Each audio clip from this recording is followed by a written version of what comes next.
All right, hello. Anybody out there? Hope everybody's having a good Friday night. Coming to you from Texas. This is Texas Treasures. Doing a live. I haven't been doing these very consistently.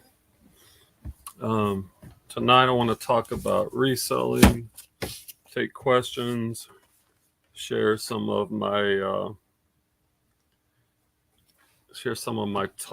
top sales. I think I might do the top 10 sales.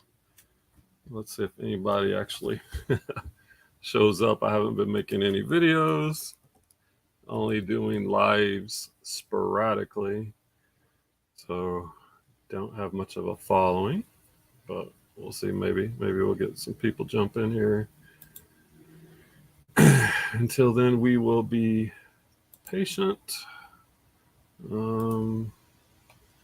Yes sir. So any questions you have, drop them in the chat. Tonight I want to talk about reselling models. I want to talk about what's working for me, what I've been up to.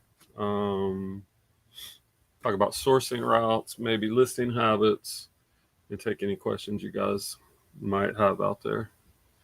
So if you have any questions, drop them in the chat. I'm a 6-figure reseller on eBay. I sell shoes, mostly used shoes. Lately, I've been getting into actually just this past week. I've added new shoes into the mix, doing a little retail arbitrage. Here in just a little bit, I'll share my top 10 shoe sales of the past week. So if you're a shoe seller, you can kind of see what's been working for me recently. Currently, I'm listing 16 per day, Monday through Saturday. I do take Sundays off. If I have a draft bank built up by Sunday, I'll go ahead and get those 16 listed. If not, I just take the day off. The draft bank is something I've been working on. Curious out there what you guys, do you have a consistent listing habit? If so, how many are you listing? What niche or what do you sell? What platforms are you selling on? I've been doing eBay and Poshmark. I think with the shoes, I think I finally came to the decision today to only go with eBay. I would say probably 75% of my sales come on eBay, maybe 25% are on Poshmark. And even though I manually cross list, and it is fast, I can manually cross list in under a minute. That extra minute takes a little bit of time, but it also takes like mental real estate, right? Like when something sells on one platform, I've got to take it down on the other. And one thing I don't like about Poshmark, like on Thursday nights, I send offers to likers. And if you have an offer out to a liker on Poshmark, they won't let you delete that item. I don't know if it's 24 or 48 hours. I know it's at least 24. It may even be 48 hours. So for example, last night I sent a bunch of 30% offers to likers on Poshmark. But I also had a lot of shoe sales. And so in the morning when I go to ship, whatever sells on one platform, I have to delete from the other platform. And like I've got a list of, here's on my sticky note, like, I don't know if you can see that. Like I had 3 shoes sell on eBay that I have manually cross-listed on Poshmark, but I couldn't delete them because I had recent offers to likers on them. So I have to jot them down on a sticky note so I don't forget to go back to them later to remove them. It's just kind of a pain in the butt. Takes a little bit of mental real estate.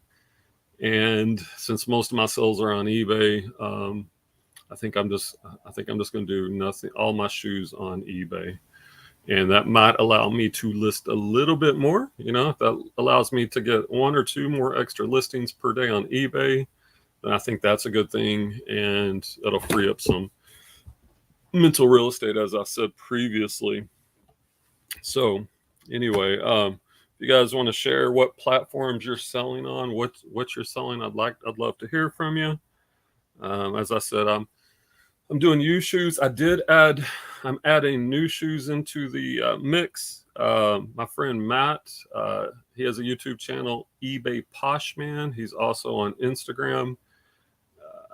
He does a lot of retail arbitrage, and we've been started doing some lives on Instagram. And we're going to start doing those on Tuesdays and Friday nights. So you can check us out on Instagram Live. My channel is Texas Treasures Musings, and Matt's is eBay Poshman. And I think next week we're going to start every Tuesday and Friday doing lives on Instagram, talking shoes with shoe resellers. Matt does have some big shoe resellers lined up. I'm not going to steal his thunder. But you can check us out over there for lots of shoe talk, and we're gonna have some big guests that we're gonna be able to pick their brains on how they're doing their shoe sales, and even bigger shoe sellers than me. I think I'm on pace to do about 150K on eBay this year, and I'd like to get that higher. I know I'm in Chris and Tech's group, and we have a shoe call there on Tuesdays, and my friend Isaiah. We got some pretty big shoe sellers in that group, and we set a challenge each month. And so my October eBay gross challenge is 15K. And I think I'm running a little behind. I'm on pace for about 11K on eBay, probably another 4 or 5K on Poshmark. But like I said earlier, I want to get rid of the Poshmark and do nothing but eBay. So we'll see how that goes. And I'll tell you what, since I got a few people here, I'm going to go ahead and get into my top 10 sells for the past week. I used to do these when I was creating content on YouTube. I did my top 10 weekly sells, sometimes top 20. So I'm going to do this on the live version. If you got any questions, feel free to throw them in the chat. Let me go ahead and share my screen. Let's see here. Clicky. Waiting for it to come up. All right. I don't know what happened. Looks like my screen froze. Okay. Let's refresh this. Oh, there we go. Goodness gracious. All right. We're going to share the screen. All right. Let's add this. Okay. Here we go. All right. That should be sharing now. All right. So these are the top 10 sells for the past week on eBay. I'll start at number 10, the lowest, and we'll finish with the best sell of the week. At number 10, we have a pair of Brooks. These are Brooks Glycerin 11 running shoes, men's 9.5. Got that bright yellowy colorway with the silver. With shipping and handling, these sold for $50.97. Brooks is definitely a brand I'm looking to pick up.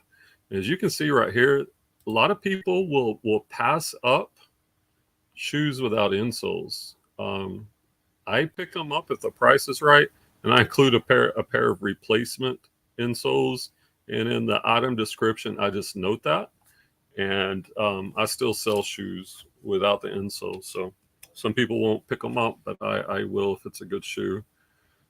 Because serious runners, a lot of times they'll have their own insoles, and if not, I'll have one included. All right, next up in our top 10 sales at number 9, we have a pair of Johnston and Murphy Chukka boots. This has that nice soft sheepskin. Johnston and Murphy is not the strongest brand, but these Chukka style boots are very popular. And I will pick up Johnston and Murphy if it has the sheepskin, even on the shoes if I can get it cheap enough, but definitely on the Chukka boots. So that's one of the advantages of really niching down into one category. Like for me, that's shoes. So you can really learn the ins and outs of your niche. A lot of people will pass up on Johnston and Murphy. All right, next up at number 8, eighth top sell of the week. This sold for $59.91. That does include shipping and handling. Hello. Got a pair of Merrell Moab 2 ventilator hiking shoes, men's size 10 wide, with the Vibram soles, trail, all those good keywords. Merrell has really good hiking shoes. So I do pick up Merrell hiking shoes, especially men's. And then the fact that anytime you can find them in a wide width or even extra wide, that makes them more valuable. So yeah, Merrell is definitely a brand I'm always on the lookout for. So that's number 8. Next up, number 7, we have a pair of Nike Kyrie Low 2s, TB promo, men's size 14. Now here's another thing. A lot of people won't pick up shoes like past size 12 or 13. I will, because people with big feet going to shop online, and they may not be able to find their stuff in the store. This sold for $67.29 with shipping and handling. These were in good condition, but as you can see right here, there was some discoloration on this side sole. Otherwise, the shoes were in good condition. And the sole is where you can really tell the true condition of the shoe. Those soles are almost mint. So I, once again, I will note any issues a shoe has. And these were also missing the original insoles also. Look, and I didn't have a size 14. So in this case, I just note that the original insoles have been removed and that there is some discoloration on the uppers and midsoles. See pics for details. And these still flip for good money. So a lot of people will pass up on that size 14, and they'll pass up on the insoles, and I'll come right behind them and scoop them up. So just a little tip. All right, next up, number 6, got another Nike, 2 Nikes in a row. Here we got a pair of Nike Lebron Zoom Soldier 10s. Once again, men's size 14. So there's 2 in a row, size 14. These sold for $67.42. I think I had a coupon on this. That's why that total sold amount is less than this. Sometimes I'll run store coupons, extra 10, 20, sometimes even up to 30%. Obviously, LeBron shoes are good and will sell pretty quickly depending on which model, which year it is. I do think I paid up a little bit on these. Maybe I paid 10. That's another thing. I'll find a lot of people, like at certain thrifts, if they'll have like dollar days or tag days, a lot of people will only get a shoe if it's like really, really cheap. If I find a shoe that has a good sell-through rate, it's in good condition, I don't mind paying up to get it, because I know that, I'm going to make money on that shoe, just like this one. Okay, next up at number 5, this was an interesting sell this week. This was an international order. It went to Spain with the shipping and handling, because the shipping on that was pretty expensive. This sold for $85.89. I do use Pirate Ship Simple Export, and usually I make a fair amount of profit on the shipping through Pirate Ship. It's almost always cheaper than eBay's international standard, and definitely cheaper than the GSP, the Global Shipping Program. So these Vans off the wall, black high tops, pretty basic pair of shoes, nothing super special. But Vans, I consider bread and money. Bread and butter. Yeah, bread and money too. Put that money on that bread and butter, and I'll pick them up if they're in good condition at the right price. All right, next up at number 4, got a pair of Doc Martens boots. These are women's size 6, made in England. The ones made in England are more valuable than the ones made in the U.S. So that's something to look out for. The soles are in pretty good condition on this. See there on the bottom, you can see where it says made in England. Size 6 is not the greatest size for women. So I think this one took like 2 months to sell, and that might have been it. But anyway, with shipping and handling, these sold for $87.50. Doc Martens, I'm always on the lookout for. Next up at number 3, we have another pair of Docs. This is a Doc Marten Leyden ankle boot. Women's size 7, a little better size. This is in a unique colorway. It's got that red leather with the snake print on the toes, on the upper toes, and that's pretty unique boot. And sometimes I'll find these at the thrift, and I don't know, like they don't even realize that Docs are worth money. I think I picked these up for a few bucks. With shipping and handling, this sold for $92.48. So 2 Docs in a row. Got 2 left in our top 10 shoe sales of the week. Next up at number 2, we have a pair of On Running. This is On. The model's Cloud X. Women's running shoe, size 8. That's a great size. Black Pearl is the colorway. And I will often find these. Some thrift stores have not caught on what this is. I think some of them don't know about On Running. It used to be that way with Hoka's, but now most thrifts know about Hoka. So I think I picked this one up at a pretty good price. As you can see by the bottom, has lots of good tread on it. So these are in really good condition. And with shipping in and handling, these sold for $109.20. These are like $149-ish, brand new in the store. So a really good pair. Customers still getting a bargain. So I'm always on the lookout for On Running. And our number 1 sell of the week, our top sell, we got a pair of Allen Edmonds. Park Avenue is the model. These are your Oxfords, your Derbies, that nice brown leather made in the USA with a cap toe, size 9.5. With shipping and handling, these sold for $118.99. Some of these Allen Edmonds can go for $300-400, sometimes even more. And a lot of people skip by these. Many resellers only focus on the sneakers, whereas I will buy sneakers, I will buy dress shoes, I will buy comfort shoes, I will buy boots, I will buy sandals. I really take the time to try to learn all the niches within the niche of shoe, and it makes me more successful when I'm out thrifting. So Allen Edmonds is a great that's a great brand to be on the lookout for. So let me stop the sharing. All right, so there was my top 10. If you got any questions about shoes or any other questions, drop them in the chat. I see my buddy Clay, aka Rock Revival Rick, is in the green room. I'm gonna bring him on board. See what's going on. What's up, Clay? Rick. Hey, man. I'm just out in the garage. I'm organizing my jewels so I can get a big weekend of bedazzling going on. You know? I see. I think I'm going to start a new channel. And it's going to be called Niches for Bitches. Oh, my Lord. Like you just mentioned the word niches. So for all those bitches out there, that's not gender specific. That's just all those unknowledgeable bitches. All right. Yeah, I don't know what to say about all that.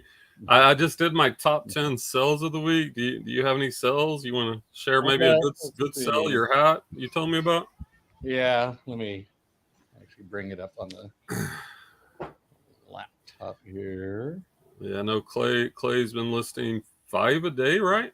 Yeah, and for about maybe a week, a tad more, like every day. Before that, for about 3 or 4 weeks, it was 3 to 5 days a week, but I would at least end and fix and sell similar to try to trigger something. Okay, let's see. Selling. Where am I going to order? So Clay's going to pull up one of his shares. I don't use the computer much except to print, the label. So I'm like, oh, there, performance sales. Oh, yeah, I don't use the. Whereas I use mine exclusively, other than like if I'm out and about, I'll use the phone to accept offers, calendar, sometimes check a message. But I'm probably 90% computer. Okay. And when I photograph, I'll load it directly to the computer, sell similar. Okay. Where's that hat? All right. So while Clay's pulling that up, guys, Yeah, I'm like going, why aren't they in order? Let's just kind of set the stage. So we went over the top 10 sales. If you have any questions, I'm losing viewers. If you have any questions, drop them in the chat. I also want to reiterate that eBay Poshman, he has a YouTube channel. He's also on Instagram. We're going to be doing lives on Instagram. I think it's going to be Tuesday and Friday nights starting next week. Matt has some pretty big shoe seller guests lined up. So you might want, if you're not following him, follow him. You can also find me on there. I'm not as active on Instagram. Not really even that active on YouTube, to be honest. It's Texas Treasures Musings on Instagram. Are you going to ask those, since you didn't say the name, I'll just say them, about their program, you could say? You know what I'm talking about? How y'all talked about it in Chris's group and all that.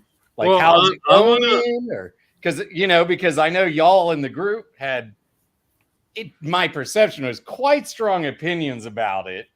But I know he might not want to get into that necessarily. Yeah, well, I'm gonna let Matt take the lead. Like he's been coming up with good questions, and I kind of like just showing up and being able to let him do it. I will have some questions that come off the top of my head, but anything like that might be controversial, I'd run by him previously. Like I'm not trying to make enemies with other content creators. Especially to me, like whatever they want to do, people, that's why like Tommy doesn't like, most anybody, not to say dislike, but like people that, charge and stuff. Whereas you're in a group itself, I was in it. So everyone, as long as it's not like people make them join the groups, so. Yeah, I don't even know if they're doing it. So like, I don't know. It's not like a burning question anymore for me. Tommy just said he can't do Instagram, so lame. You can't listen in the background and work. Well, this is how this all started. Like I've been adding in some new shoes to the mix recently, and so I've been talking to Matt, eBay Poshman. He does have a YouTube channel, but he's much more active on Instagram. And I was talking to him if he wanted to do a live on YouTube, and I don't know, for some reason he's not as receptive to that, but he said he's cool with the Instagram. He's cool with Instagram.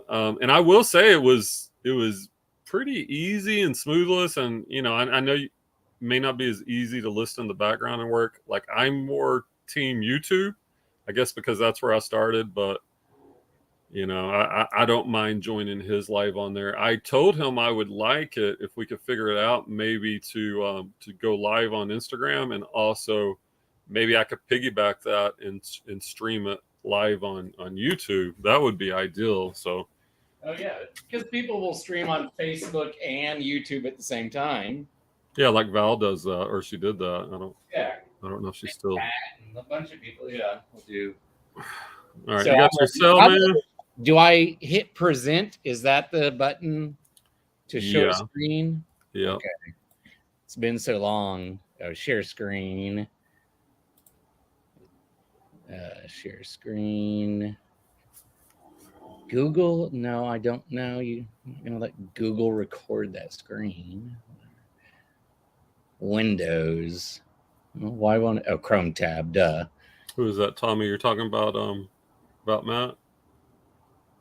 Yeah, Matt, when he first started, this was back when we started YouTube. Gosh, when was that? April 19. 2019 or 2020?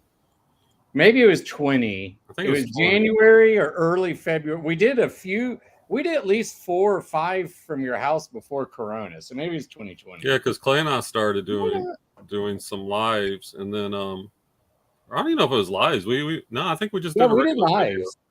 Yeah, we just did lives. Well, I mean, we recorded a few in the storage ones that. And then we ran into Kevin, the Thrifting Lounge, and Scott, Dumpster Diver Dad. Then the four of us were doing weekly lives there for quite a few months, honestly. Yeah. And then through those somehow, like I think I ran into Matt, and that's how I met Matt. We even had him on a live once or twice, I think. And that's when he was first starting, I do believe, because he was working for Instacart, and then he was reselling part time, and at this point he's done well enough to resell full time. I went back, and we chat pretty much daily. Because I'm kind of rusty on the new shoe game. Let's see. Our first show was. Ouch, Tommy. What did he say? Tommy's hating. Well, he's not hating. He says his accent. But you know what? There's two ways to look at that. I know some people don't have the attention span, but at the same time, it's also very distinctive. I think it's a cool accent. So I don't know. I think it's different strokes for different folks. But I mean, I know some people come here and listen to me like, man, boring white dude. Probably a lot of people. That's why I focus more on the information side to try to help, especially like new resellers. Because you can't, what is it? You can please some of the people all the time and all the people some of the time, but you can't please all the people all the time. You got to be who you are. Okay, I got that tab ready here. All right, here goes. Please sell of the week. Okay, so let's see. How do you? I was going to enlarge. Oh, there you go. Is that better there? Jeez, so I sold the vintage Saints hat for $135. Click on that. I want to look at that hat.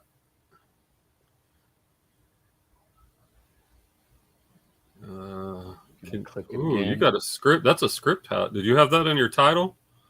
No. Oh, that was a good keyword. Script. See that font? Yeah. I learned all this from Tech. Like Tech did a whole call on hats, and I don't even sell that many hats. Let's see the tag on that. All right. So, sports. I know the made in Korea. You know, I recognize this. Yeah, it's vintage. This came from my buddy Derek from Big Tom. His dad died a couple years ago. You know, and when they started clearing the house out, you know, he gave me a whole bunch of stuff or whatever before they had that estate sale they made $500,000 on. Yeah.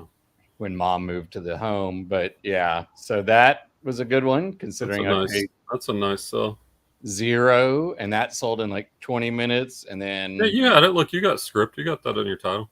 Oh, was that all wool? Script. Yeah, it was in there. I found one just like it or almost exactly the same. So I just did the sell similar like I always do. So, and then the race spooner was $70. And like I said, this whatever model or whatever you call it, like, yes, race spooner, as you said, do sell for a lot more. But this one, there was like 2 or 3 and they had sold in this range. And that was that was a Goodwill bins find. Like, I've never found it, quote, in the wild. I told Chad that term yesterday. He's like, wait, what? He's like, no, y'all. He's like, is that a reseller thing? I was like, yeah. He's like, no, y'all don't say in the wild. I was like, yeah, some people. I was like, I know. I was like, people like make it sound like we're like, you know, in I was going to say Vietnam, you know, Afghanistan or something in the wild. And then these Centauri, these are in the last whatever, but these are my best. These are probably about 3 weeks ago. These Santoni Oxfords. That's, I think, was also from Derek. Oh, those Red Wings? I think those Red Wings you undersold a little bit. Yeah, probably so. The Colhan came from Derek's dad as well. The Merrills, I got it. He had some good stuff. The Doc Martens were mine, but the guys returning them. I was like, that's fine. Yeah, it looks like you sold those cheap too. $38 from some Docs. Well, because the sole wasn't, and I tried to fix it in the toe, was, not fully attached. And I wore them a few times at school and stuff in the last couple of years. But then this guy said the heel also is not. And I'm like, sorry, just send them back and I'll, gladly refund you when I get them back.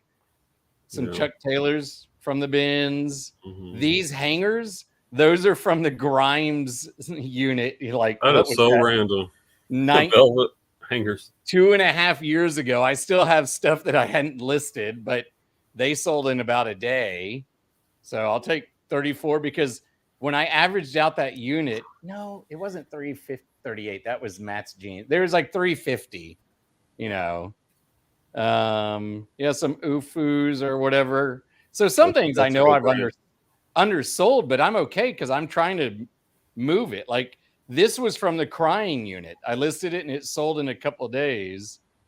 If you got some vintage Nikes, can you pull up those vintage Nikes? Yeah, these I actually went to the estate sale. Let's see the tag. You got a picture of the tag? These were also Derek's dad's, but I bought these at the estate sale for. Yeah, well, those are made in 2004, so not quite vintage, but almost. Oh, is that the date right here? On the bottom, the 21304. Like on the really old ones, the date will be on the top. It won't have it on the bottom. So, these weren't the best. Did you find comps on those? And they were in that range. Okay. And since I was trying to just move stuff, but whoever's watching, if you don't know Empire Plastic, their molds, like this thing sold in a couple of days. And I had a box just about big enough and wrapped it up and sent it. So, so I have a decent, and a lot of these shoes are. FootJoy's a good brand. Yeah, these are mostly bins. Yeah, usually those spikeless FootJoys sell for more than that too. I got a positive review on those, but the guy said I wouldn't have described them as barely worn, but to me the bottom has, now I know it's on a golf course, I guess, but all the tread is there. So to me, I look at the bottom compared to the top to consider. So here's a little tip. What I would recommend: always undersell the condition because it's so subjective. Yeah. Like I usually will only put good condition and then I will note any issues, or if they're like mint, I may say very good because people are so subjective and it just opens up a lot of room. But I get what you're saying. I normally don't. And if there is if maybe the midsole or the uppers have issues, but the tread is really good, I will note any discoloration or any problems. Yeah, same here. Yeah. And then I will finish, but plenty of tread left on the shoes and overall. That's what I put. Condition. Yeah. Especially if it's a running shoe, since I know what those will look like, I'll put like plenty of tread left or several hundred miles left, or something. Yeah, but just be careful. Like normally I don't. You open yourself up to that with that type of guy. Normally I don't describe them except just the facts, ma'am. Blemishes, and I'll put blemishes visible in photos, Yeah. So some jeans in here. Like this New York Giants mesh tank top that I picked up in South Carolina, for like $3 or $4. So you're going down in price. So you got to start at the bottom and work your way up. But that's good though. I like that you're listing and you're getting sales. It kind of proves if you list quality items consistently, and you don't have to list 16 or 20 a day or 30 a day or 50 a day. If you're just consistent, it's interesting. I've been watching the viewers, and like when I did my top 10, after I finished, the viewers dropped, and just as you finished, the viewers dropped. So I think a lot of people are curious about what's selling. Let me catch up on some of Tommy's comments. He said yes, but talking YouTube, got to be snappy as all get out or people just leave. Yeah, I think people do have short attention spans, and that kind of works against me too because I'm not snappy and I'm not going to, juggle on YouTube. And that's probably why my channel isn't very big. But yeah, it's kind of sad. But this is the thing.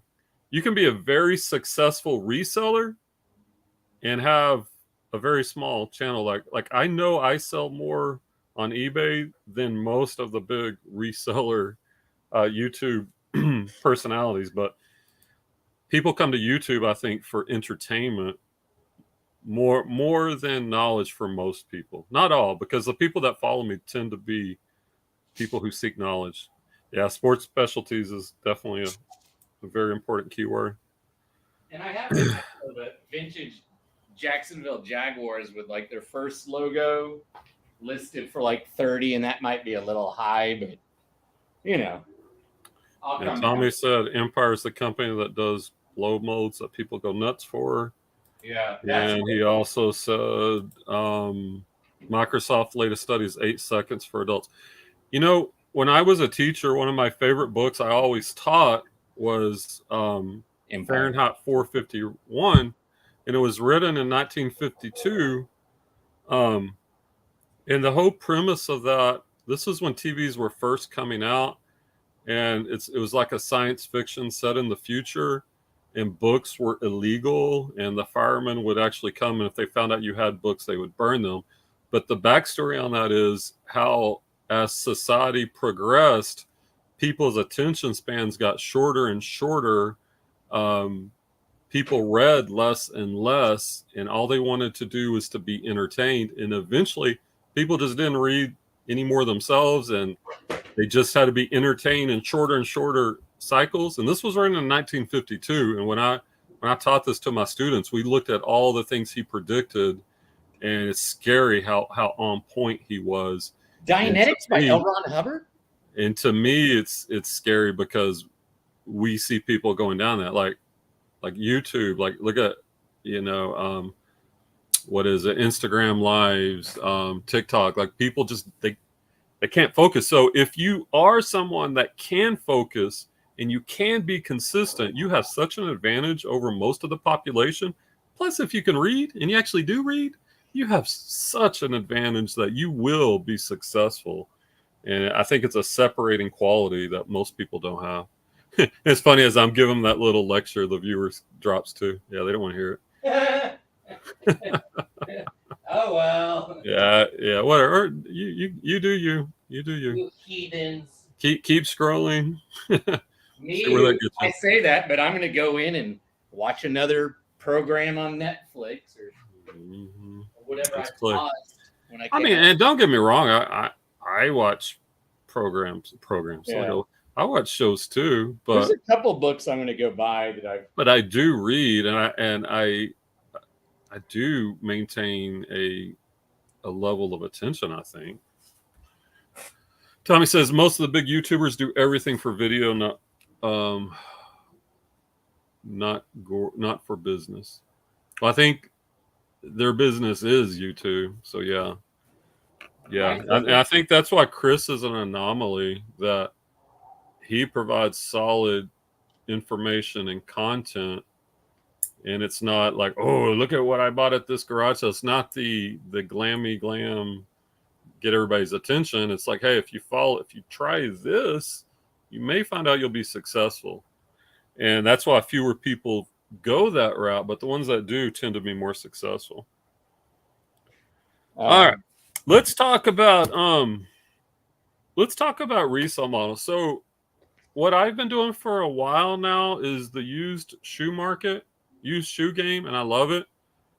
I think your ROI can be insanely high. Like, you can buy a pair of used shoes for $8, sell for $50, sell for $70. Like that return on investment is very high. But since I'm nothing but shoes, I also, Rocky Mountain. Yeah. I also want to add in some new shoes. So I'm now adding in Nike outlets, Nike clearance outlets, Ross, the discount stores. And I've only been doing it about a week, and I have had some good pickups over the past week. And I slowly want to add that on top of my used shoe game. But the downside to that is it's more capital intensive. Like, I dropped, I found some Adidas Nightball big logo sneakers at Ross. I found 2 pair, and I was looking at comps, and they were selling for like up to $160, and I think I got them for $39.99 each. So, if I'm paying 40, if I can get 160 on the high end, between 1 to 160 is what I'd shoot for. That's going to be nice profit. But at the same time, that's $40 a pair. Yeah. Where that's 5 used shoes I could buy, and I could probably make, not probably, I'm almost certain I can make more profit with the 5 used pairs. That's why I want to add it on top of and not to replace the used shoes, because if you're knowledgeable with used shoes like that, ROI is so high. But what I do like about the new shoes, there's no cleaning. Clean. Like on those Ross shoes, all I had to do was get some Goo Gone and what do you call it, a magic eraser, and just took they write the price in Sharpie on or marker on the bottom of that. So all right, so that's my model. I'm shoes used. I'm adding new in slowly. I'm keeping that to a budget. How would you describe your model right now, Clay? Well, I have mostly here. I'll show. I've kind of shown before, but this all needs to be listed. Oh Lord. You don't need to be sourcing. You need to list your death pile, son. So hey, I am working on it. That looks kind of scary too, and you looks like a horror movie, like something's gonna come out. And then that tub. That's why I have these are my bins that when I reorganize, I got 6 empty bins ready to go eventually. But I'd say clothes and shoes because I just have the most. And there's some hard goods still to list over there and a few things inside, but I've listed those lately. Like some, like that Empire blow mold bunny was from the crying unit. And there's a couple of other things, but I've been listing those. And that's why I set up the shoebox to, get the shoes kind of not out of the way, but just because they're easy, Because last night I was tired, but I'm like, no, I got to list 5 things. So all right. Let's refocus. Cause I don't know if you answered the question. All right, I'm trying to be more clothes focused. And shoes mostly. Okay, so clothes and shoes. Okay, and we got to finish the death pile. But like if you find a hard good, that's a no-brainer. You're still gonna pick it up. Obviously. So I will say here also, I found this out yesterday. I was with Dad at Baylor. They checked on that thing they put in his heart, and by the time I dropped him off, didn't really have much time to Uber. So before I went and picked that kid up that I drive on Thursdays, so I went to the bins I didn't want to sit because I'd been sitting at Baylor all day. The shoes, no shoes were out yesterday, really. And I talked to this lady that, I don't know her name, but we know each other, for a couple of years. And I was like, what's up with shoes? She was like, eh. And then one of the workers, we recognize each other, he's like, yeah, I heard you. And I was like, so is my theory of they're telling y'all to dump more clothes now that you've doubled the size because you have way more clothes than shoes? He's like, yeah. So right now, don't bother unless you just happen to be by it, don't plan on going to the bins for shoes. Yeah, I haven't been to the bins in a few weeks. When I was doing clothes, I was going there consistently. I knew you hadn't, but just so you know, I know there for a while. Those shoes were good there, but they were great. That really doesn't make sense to me. I get so if you've got more space, you can afford a row of shoes because that warehouse is ginormous. Like I don't get it. I know. I don't. So what are they doing? And so their shoes are just backing up. Like, what are they doing with all the shoes then? I didn't ask that. I don't know. That's a follow-up question. They just have, it was almost all clothes. Yeah, and it's great for clothes. I mean, had many a home run from there. I saw Cody checking out when I walked in, and he came in, but that was disappointing because even when they expanded, we went that time and we noticed how the shoes went from being matched up at our bins for the most part to being more like Fort Worth, and now there's none. So I'm like, well, once I get through most of my death pile, I'll probably do a combo like you of garage sales, thrift store, to do shoes, some clothes, some miscellaneous. But that I did. Like I told you, I had some. So today I went garage selling. Then I want to hit on what Tommy's saying about RA. And there's a bazillion garage sales in the area we live in, the Dallas Fort Worth area. But here's the thing: like for clothes, it's good, but for just shoes, it's kind of hard with garage sales because each stop may or may not have shoes. They may or may not be good, and they may or may not be affordable. And I think a lot of the other people outsourcing are picking up shoes pretty regularly. So usually when I start out, my first few stops, I do pretty well. Like today, I think my second stop, I picked up a pair of Birkenstocks in box. I picked up a pair of Vans SpongeBob collab. Pretty cool looking Vans, some Nikes. But after that, it was slow going. And so I spent from like 8 to 1 and probably only pulled about 10 pair. And that, even though they were a good 10 pair and the cost of goods was cheap, it's like if I spend that time on a thrift route, like I'm probably going to pull 40 or 50 shoes usually, depending on how it's going. So may not be as efficient. I think what I'm going to settle on is hit local garage sales, maybe ones within 10, 15 miles of me, and maybe just spend a couple of hours on Fridays and all that. Get what I can get.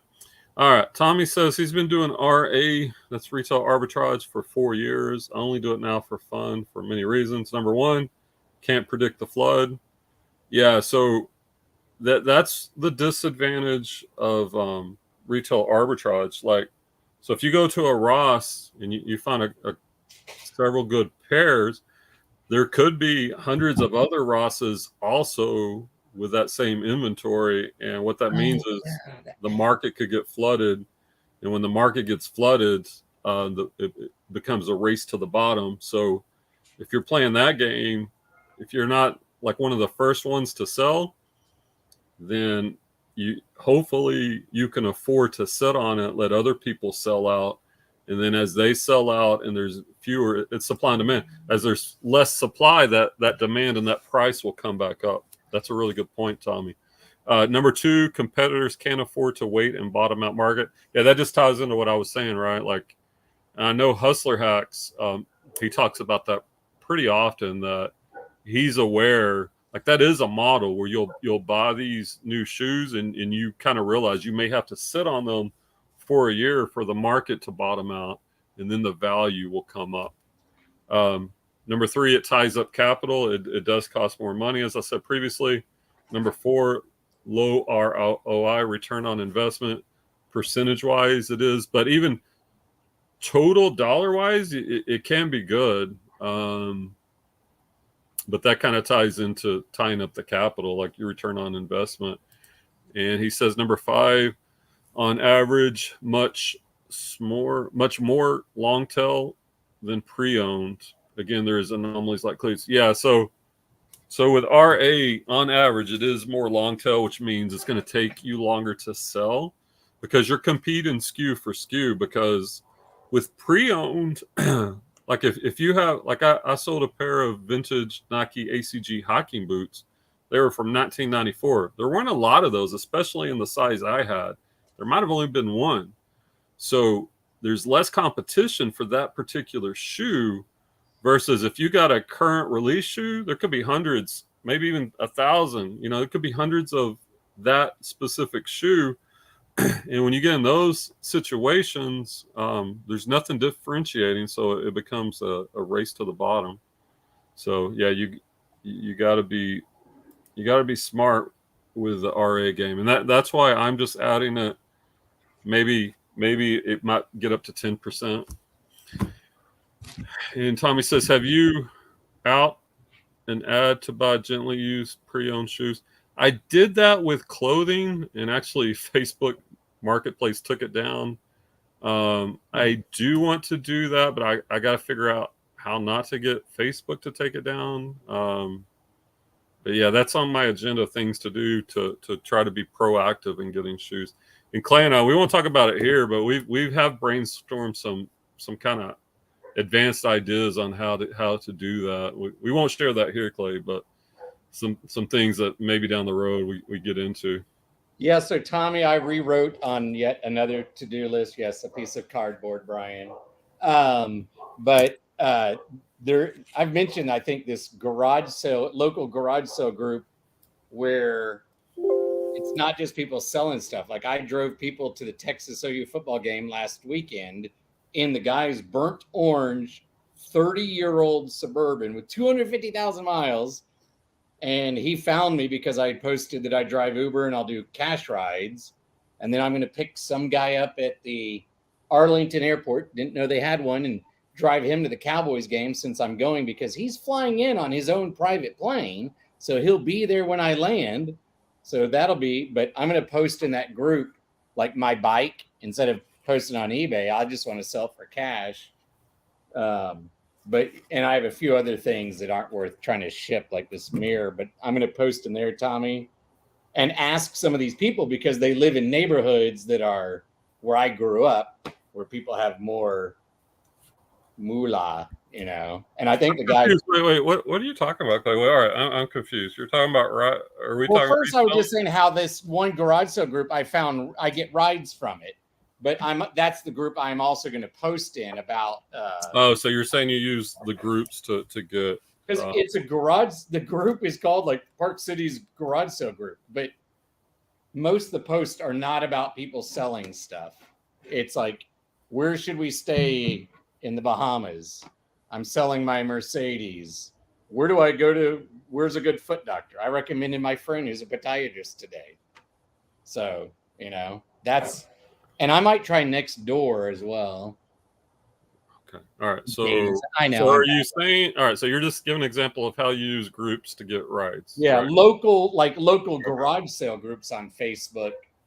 I feel like you could get away with posting an ad like that versus maybe.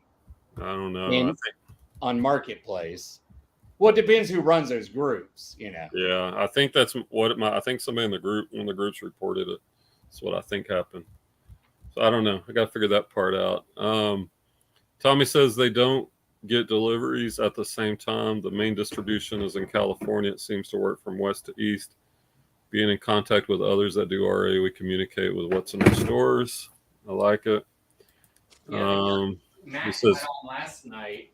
We're talking about all the RA stuff they have to know, like trucks and, you know, what days. Tommy says RA clothing I do much better on because most won't look through clothing. I find more disgusting RA items like Nike Polo, obscure clubs. Now I will say this: I did go through the clothing, and I know I said I'm just a shoe reseller, but talking to Matt and seeing some of his big flips that are clothing. Alert! And I picked up like a Nike jacket that I think retailed for like $150, and it was at Ross for $29.99. So I will pick up new clothing if it's got a good ROI on it. But I'm not doing a volume game on that. That's just like, it's almost like it's too good to pass up. Like I still do have the clothing photography area, so it'd be stupid. But I'm not picking up a Banana Republic polo shirt at a garage sale. Tommy, that's fine. Tommy says, I saw that. I thought he was talking about a dating site. I was confused, Tommy. I didn't know where he was going. I'm tired, so when I'm tired, I babble more. I'm trying to keep us a little more focused, and I'm like, what's this guy talking about? That's why I'm glad you said you wanted to do this, because listing would have been really hard for me tonight, you know. Yeah, Amazon has more stock photos. Well, here's the thing, like, I don't use stock photos on eBay because I don't want to jeopardize my account. Maybe I would use those on Poshmark, and maybe that's what I saved Poshmark for, because I don't know, you probably weren't on earlier. Like, I don't think I'm going to cross list shoes anymore on Poshmark because 75% of my shoe sales are on eBay. And the cross listing, the mental real estate, the delisting, and And you can't delist an item on Poshmark if you have an active Yeah.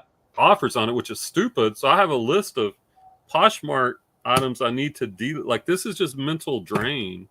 So I used Poshmark to is pissing me off. On those, when I did, I told you what, a month ago, I deleted all my listings off Poshmark. I have a store, but nothing in it because I just knew I wasn't going to cross this. But I used to go into Poshmark and in the description and the title put not for sale, like in caps or something like that, so that if the person that offered or someone else wanted to just buy it outright, that it would they ideally see that. So Tommy, are you saying you're using stock photos on eBay? Like, see, And that's women's what? I won't do that, like, because I know you can get a Vero for that from using stock photos, and there's no way I would jeopardize my eBay account. Update it, then you on eBay. Oh, look what Tommy said. Yeah, I think I've heard that before. Change the size, update it. All right. All right. Well, thanks for that tip. I will try that in a little bit. Oh, yeah. He's saying women's kill it on Poshmark, tend to win over men's. Well, yeah, the demographics on Poshmark are way more women. But, I mean, I've sold women and men's on there. I don't know. Maybe I will use stock photos and list the new clothing RA on Poshmark because I'm not worried about, because Poshmark's much more lenient on account issues compared to eBay. I just don't want to risk my eBay account. You don't want to have to use your father-in-law's again? Yeah, exactly. For RA, I use stock. Ooh, you live in danger. On eBay, Tommy? No way I would do that. Oh, can you use stock photos on new items? But there's still, I don't know. I still think that's risky. I noticed Val does on Posh. I guess obviously on Posh they don't care. Yeah, on Posh. Not on many of hers, but a couple. I think yeah. So I think that's what I'm gonna do. I'll put them on Poshmark. I'll put them on eBay too, but I'll just take my own pictures. I use Photo Room for that first picture, so it looks good. But yeah, obviously I know the stock photos do help for sure. Love me some Photo Room. So maybe I'll do that on Poshmark. Like I said, I picked up a couple jerseys at Ross. I picked up a Nike jacket. Nothing too crazy. I've only been doing this for a week, and I've only been dipping my toes in the RA model. I'm mostly time, people. What? I said, give it time. We'll see where the model goes. Well, I'm still in the same niche, though. That's I'm just messing with you. No, it's true. I will change things up. But if I would just stick with one thing. We get a picture of a squirrel and blow it up, and when you start talking, I'll just like, All right, we got a question. Tim Lane says, "Were your sales slow this summer on shoes? Mine were dead for shoes." Well, to be honest, like Clay was talking about, for the early summer, I was still doing clothes. I didn't move till shoes, I think, until like mid-July. And then in part of August, I was doing clothes and shoes. So I don't know. It's really hard for me to judge. I know during the summer in general, there's less traffic. My sales overall were much slower. More people are out on vacation. They're enjoying outdoors. They're not shopping as much on the computer or on their phone as they do as we move into the fall and into the winter. But yeah, so I've only been doing just shoes for a couple of months now, so it's hard for me to really say. I will say, for me, because I was doing clothes, there was a period of time during the summer when I switched over to shoes where my sales were way lower because the eBay algorithm kind of figures out like what niche or what categories you list in, and my theory is that they send traffic based on what you list, which is one of the keys of niching down. So when I switched, I think there was an adjustment period, democracy. Look for that, people. Yeah, I think the ab technology, the maternity. Oh, there's Matt. We got a chat, Matt. Your ears burning, bud. I've been chatting you up, man. Talking about our lives. Let me finish this, and I'll talk about our Instagram lives again. So there was a period of time where my sales dipped because of transitioning, and now they're beginning to pick up as I've been steadily listing 16 shoes per day, 6 days a week for the past several months. And so the algorithm is adjusting. So here's Matt, eBay Poshman. Check him out. He has a good YouTube channel. He's also on Instagram. We've been doing some Instagram lives talking shoes. I did one this past week. He's done two. Where we get some other shoe resellers on there and we dig into some shoe talk. So if you're a shoe reseller, follow eBay Poshman. He's a lot more active on Instagram than I am. You can also follow me. I'm gonna try to do a little bit more content there. I'm Texas Treasures Musings, to catch some of our lives where we get serious shoe resellers. And I'm not gonna steal your thunder, Matt, but Matt's got some good guests lined up. Can you and Clay source shoes from the flea market? That's a great question, Matt. That is on my agenda. I have sourced clothing from the flea market, and I do know there are vendors out there that sell shoes. I think from the little bit I've looked, their prices are a little bit higher. But then again, when I was looking, I don't think my shoe knowledge was as strong as it is now. So I do want to go back out there and see, because here's the thing. If you become an expert in your niche, you're going to catch a generalist. Like if you got somebody that's a storage unit dude, and I've got a little experience in that too, and they're trying to sell everything, they're not going to be an expert about shoes. So if you know which models, the comfort shoes that sell, you know the models, the sizes, the colors, you're going to be able to find some deals that they're not going to know about. So yeah, that's on my agenda to check that out. Tommy says shoes all depend on the inventory. I know a guy with 2K shoes listed, terrible sales because crap items, bad prices. That's a great point, Tommy. I know there was a period of time where I was more focused on, and this was more in the clothing niche, of getting items really cheaply. And I think Clay can relate to this too. And not worrying as much about sell-through rate and ASP. I was more focused on just getting it cheap. If you build a big crappy store, which I kind of did on jeans there, and I'm still trying to work through them, could lead to slower sales. You got any thoughts on that, Clay? I concur. He concurs. I've not. I've been out to our flea market with Brian, but that was the one time when we almost rented a booth. Early 2020, I guess it was. Also before, or maybe no, Corona was going. I can't remember, but we almost rented out there. But so let me give you an example how I've changed. Like I'd pick up a $1 pair of Clark's flats, because they were $1, and it may take 6 to 9 months for that thing to sell for $12 to $15.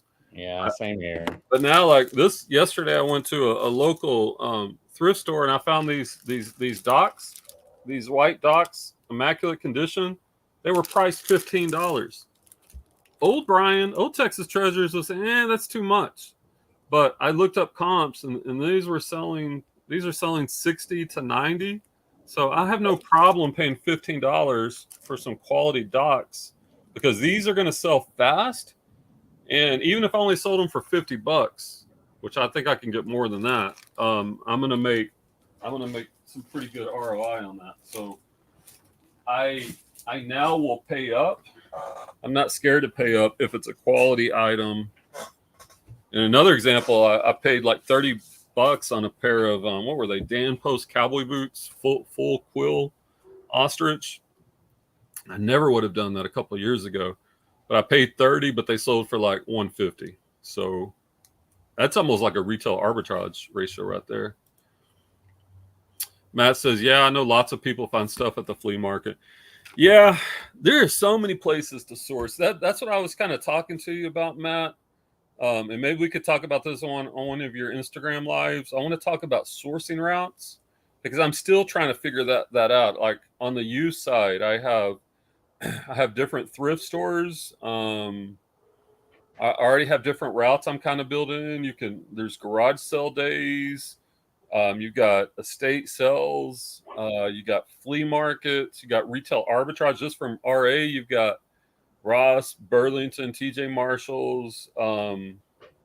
Which one? I like you combine TJ Maxx and Marshall there.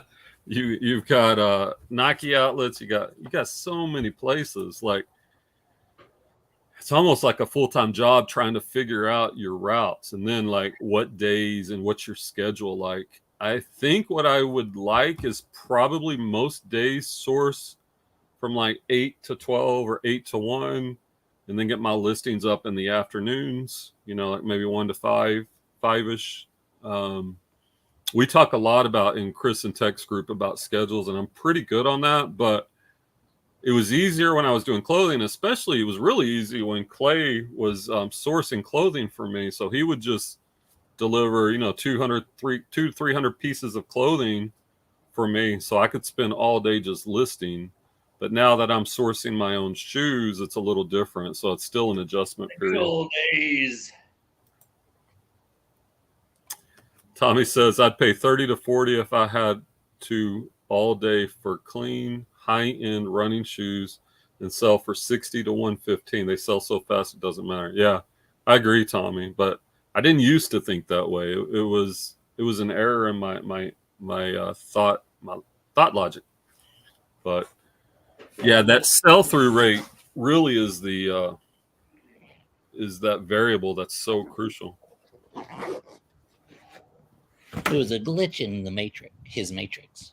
There was. Matt says lots go to high volume thrift. Yeah, I have those in the routes. And right now I need about 100 shoes per week, so I'm easily able to find that. I know I can sell it higher, but you should check Max Sold and CT bids. They get way less traffic, I think I've told you, than high bid, because one of those I found on my own. Yeah, Max Sold doesn't. They don't, well, but they don't get very many auctions. Like I did. No, they don't.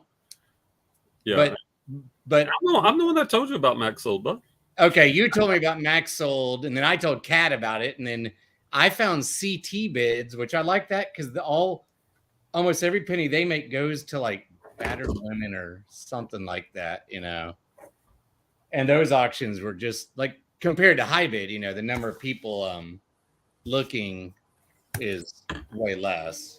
Yeah, in general, most of those sites aren't good for shoes because the prices get ran up. But like, yeah, I have had a little luck. I did find one where I got a lot of about 20 shoes.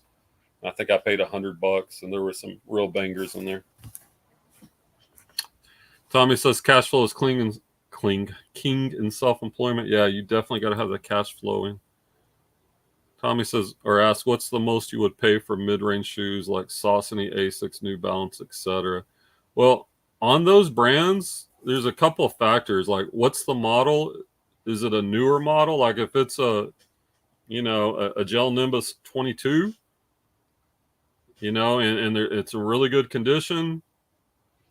If it's something that's going to sell for 60 to 70, I'd probably pay like up to 20, probably about a third. Typically, I'd pay up to like a third if it's got a good sell through and if it's in good condition. And the New Balance, kind of the same thing. Like there's a lot of variance between the models. Like the Made in USA, there's a couple of those models that sell for good money. Saucony doesn't do as well for me. I still will pick it up, but typically I'll pay less for that. And it just seems like in all those running shoes, it's going to depend on, is it a more recent model or not? Because as those older models, they become worth less and less.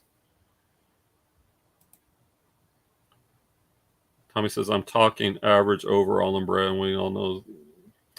Yeah, well, I would say on average for those, $8 probably, no more than 10 on those, just on average. Obviously, lower is better, but that's where you got to do your comp research if you don't know to really make sure what that model is doing, what's the sell-through rate at that particular moment. And because shoes do cost more than clothing, I tend to double check that. Matt says, like Tech says, we shouldn't source more than we can list, but I'm guilty sometimes. You and Clay both, Matt. Huh? What? Huh? What? Clay's death pile back there. Huh? Guilty as charged, sir. Hey, at least I'm working through it. But you are working, so I'm gonna cut you some slack. Well, Matt, nice. You make really good content. Matt makes really good content showing what he's finding out there in the streets. I think most people are also guilty of sourcing more than they can list. And I think most people would say sourcing is the funnest part of reselling. It's the thrill of the hunt. So it's understandable, but going back to what Tommy was saying, you got to have that cash flow right. So if you got capital tied up in unlisted inventory, if it's more than like a week, like I wouldn't source. And I'm pretty good at it. Usually I only have a couple of days queue. I call it a queue.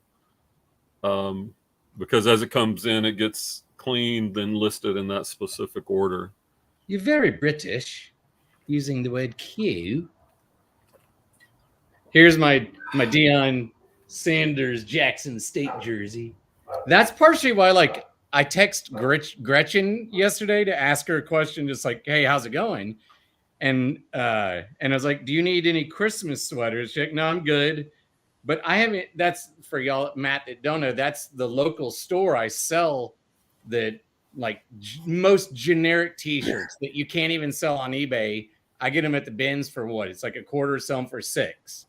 But I haven't even sourced for her because, well, one, sometimes I'll try to go sell, and her schedule is busy with 2 stores and a kid. She's not reliable. Also, she's not reliable. No, not always. Yeah, and 2, just that money. Now that I'm didn't do quarterly income taxes this year, so I got to pay that on January 1st, and property taxes, and I got none of it saved. So, all right, I lost the train of thought on that. All right, Tommy says Saucony has a few that sell great: Endorphins, Jazz, Shadow. Yeah, but we were talking averages. Matt was laughing, I guess, at the Q talk. Don't encourage him, Matt. I have a hard enough time keeping him reined in. Here we go. Tommy says, I told Tech, here we go. Tommy taking him down.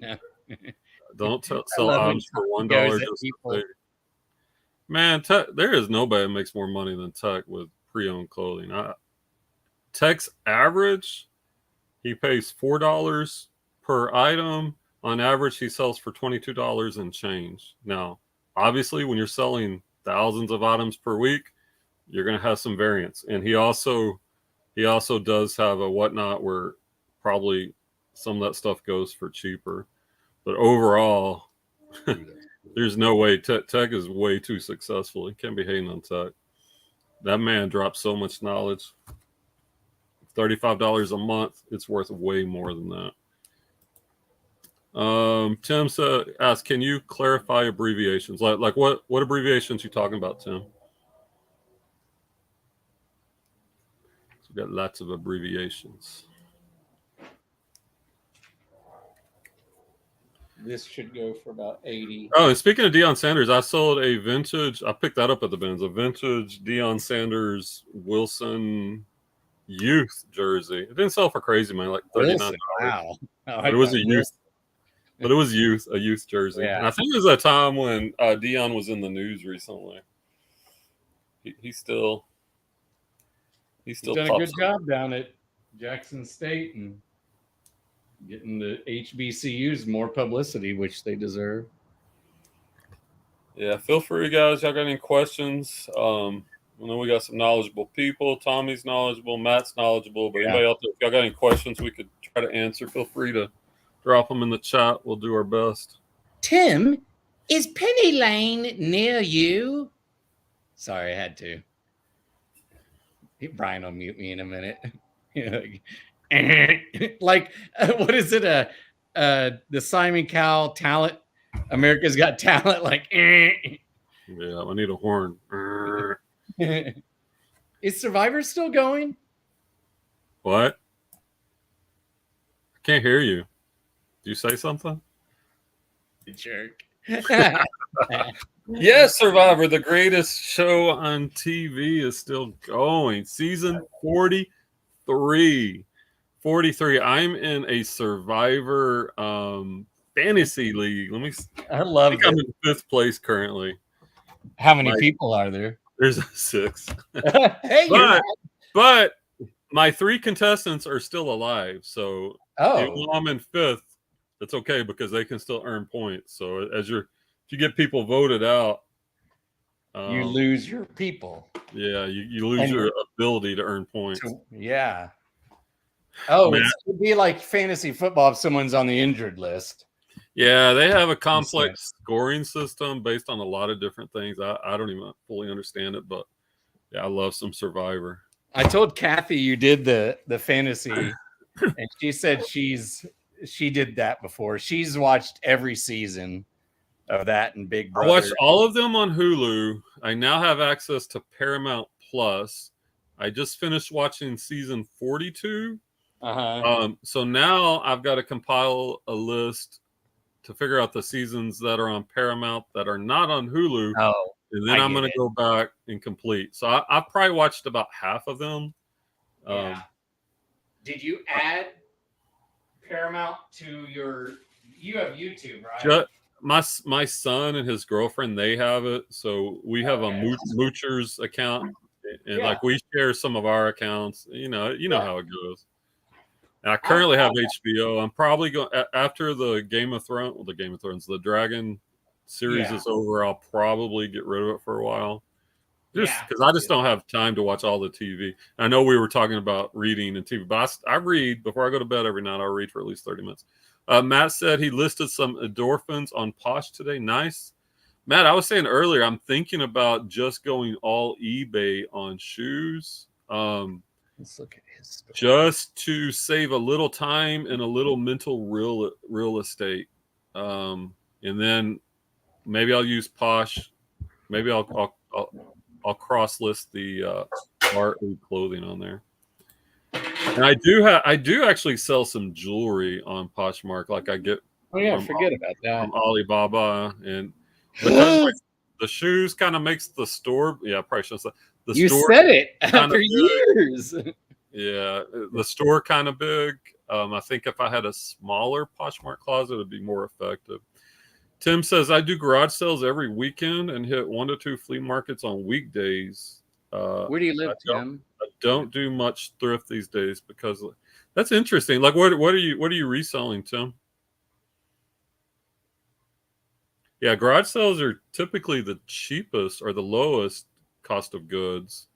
Flea markets, it kind of depends. If you find people that are doing their garage sales at a flea market, it can be great.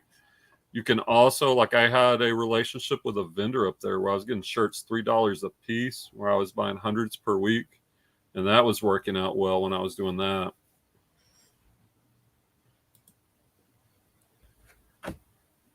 Yeah, well, here's, and I go back and forth on this, Matt. I'm not sure. I hear you, and that's what I've currently been doing. But here, all right. So here's the thoughts, right? Obviously, if they're listed on 2 platforms, it's going to sell a little bit faster. I mean, just because you got more eyeballs on it. But when I look at my traffic, 75% of my sales come on eBay versus maybe 20-25% on Poshmark with shoes. So is it worth it to take the extra minute or two to cross list, to take the extra minute to delist, to write down on a notepad? Because when you have offers to likers on Poshmark, you can't delete it. And I know Tommy says you can change the size, which I'll try that. like this is weighs on me mentally, right? I don't know. I keep going back and forth. Like I've done both. I do think, and I do know this. Chris and Tech talk about this a lot. Like if you truly want to scale, if you truly want to grow your business, the more things you eliminate, the better, the bigger you grow. If you think about it, like think about McDonald's. They're very efficient. They have a small menu, right? They got like 8 to 10 items, and it's mostly burgers and chicken and drinks, right? And they're very efficient. But if they had a menu like the Cheesecake Factory, That's what I was about to say. if they had a menu like the Cheesecake, it would take the person at the drive-through probably 10 minutes even to decide what they're going to order. It's going to take them forever to make it. Like it just won't work. So I do buy into that philosophy of elimination. Eliminating distractions allows you to grow your business bigger and better. Tech only sells on, well, I mean, he used to only sell on eBay. He does have Whatnot, but he's not cross-listing. The things he's selling on Whatnot are not things that he would list on eBay. He has about 30 brands he lists on eBay. So I don't know. I go back and forth on it, Matt. All right, have you decided when you're telling Claudia that she needs to move out because she's a distraction so you can grow your store more? No, see, that's a misconception. Like I know, I'm joking. I know, but some people think that way. Like it's like I want to be efficient during the day, get my work done, make a lot of money, and be done at like 5 p.m. And then in the evenings, it's free time. It's family time. But I know too many resellers, and no offense to Clay, because Clay's got a lot going on that are like Clay, that they're watching TV during the middle of the day. They're doing what they feel like when they feel like. They're working in the middle of the night. And if that's what you want, that's great. Go for it, right? But like that wouldn't work for me. And if Clay had a wife, it probably wouldn't work for her either. No, I'd work during the day, but yeah, while I don't. But I'm just saying, like, I don't know. I want to get things done and move on to the next thing. It's like The One Thing by Gary Keller. I lead the book club in Tech and Chris's group, and that book is a great read. And it takes the Pareto's law, the 80-20 principle, where 80% of the results come from 20% of the activities. That's the whole reason I niched down to shoes. That's an example of Pareto's law. And the one thing, you take the 80-20 and then you narrow that down to another third until you get to your one thing that provides the most results. And that one thing is what you focus on, and that produces the results. And you really focus on it. You can't let distractions come in. You get it done. When you get it done, you move on to the next thing. And that's really worked for me. Tim says, Adidas, Saucony, Puma, or a no-go for me. I pick up all three of them. Once again, it kind of depends on the models and the price on all of them. Clay says, Matt, what is your Poshmark store name? I thought it was your YouTube name. I was going to look at it. Tommy said Poshmark is looking to turn 10K this month. If it keeps going the way it's going, 85% women, 15% men's with identical value listed for each. What do you mean turn 10K? Turn 10K what? I don't know what that means.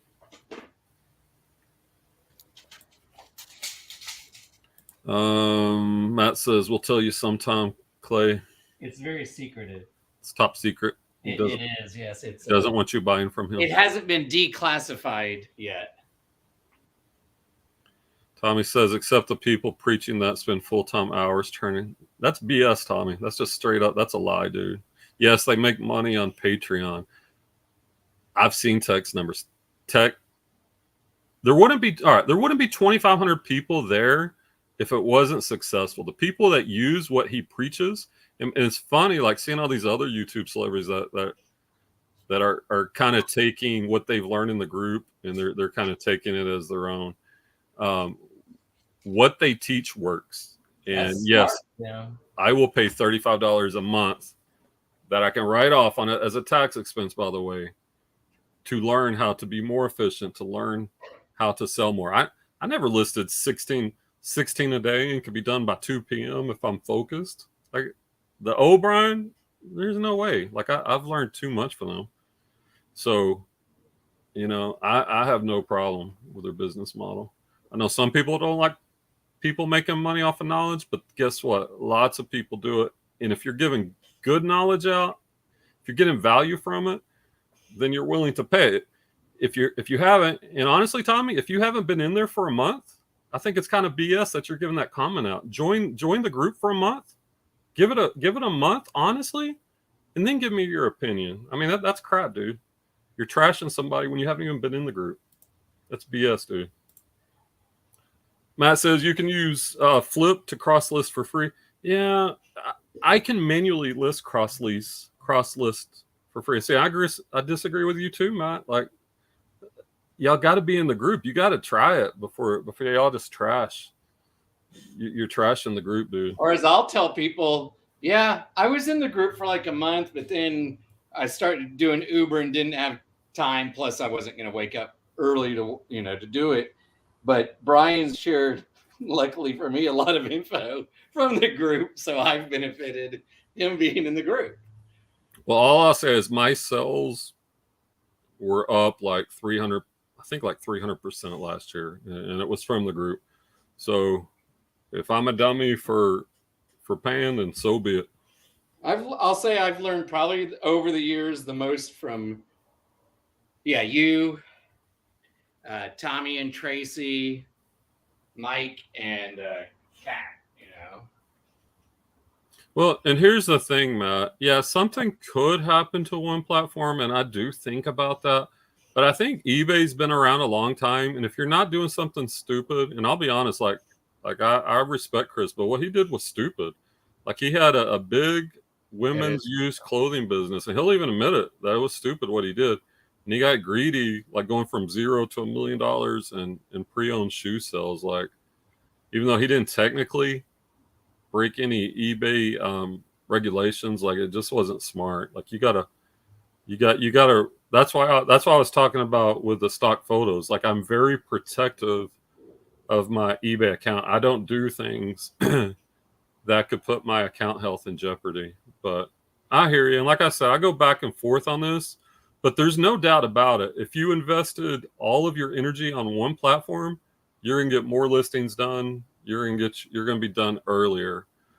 Versus if you divert it, that's just not the same case, and you're gonna have other issues pop up. But I mean, I know I'm only doing 5 a day, but I'm not ever gonna probably list on, besides in that local group, things like my bike and some electronics that I don't want to ship. I'm just gonna do eBay from now on, if it's worth selling online. I think that's smart, Clay. Because it's gonna make me, between that selling, to Gretchen, and the Uber and the cash rides, which is starting to grow more and more. And Tommy, 10K is a lot on Poshmark. I only do 4 to 5K on there when I've been doing it, so it is a lot. And I'm not saying anything bad about Poshmark. I just think eBay has more traffic. So I'm not putting any shade on Poshmark. I just know I've looked at my sales and it's 75% eBay. So do I want to divert? And here's the other thing. There's a girl, Nina, in our group. She's also on Instagram. Let me think. What's her name is Ariel with Grace. I think that's her Instagram name. We talked about this probably 4 or 5 months ago. We had a long discussion about single platform versus cross listing, and several people, including her, decided to go single platform. And at the time, I think she was doing between eBay and Posh, I don't know, maybe $12,000 a month combined. She switched over to eBay. And for September, she just did like 17K just on eBay, and she's not cross listing. So her eBay sales are growing, and she says it's a lot of mental relief because you're not having to put the time and energy into a second platform. So I mean, I get it. Like I've done both, and I'll go back and forth, but I'm really thinking just eBay. Her sisters also are named the Pinta and Santa Maria. Those are her sisters. the Nina, the Pinta, Maria. Yeah. Remember when people used to love to get low in rap videos in the 80s and 90s? My kids in class loved when I do that. They'd be like, no, they didn't do that. I'm like, oh, yeah, every video, you had to get low. Yeah. And Matt, I'm sorry. I probably got a little heated there. It frustrates me when I hear people trashing the group. If you've never been in the group, like we were talking about cook groups, right? People will pay to be in a cook group, but how can you be okay with a cook group, which is all about disseminating knowledge, but then trash another group, which very specifically helps you grow? Like we specifically have once a week a shoe call that goes for 2 to 3 hours where we have many shoe sellers in there doing over 15K a month, many doing over 20K a month, a few doing over 25K a month in used shoes.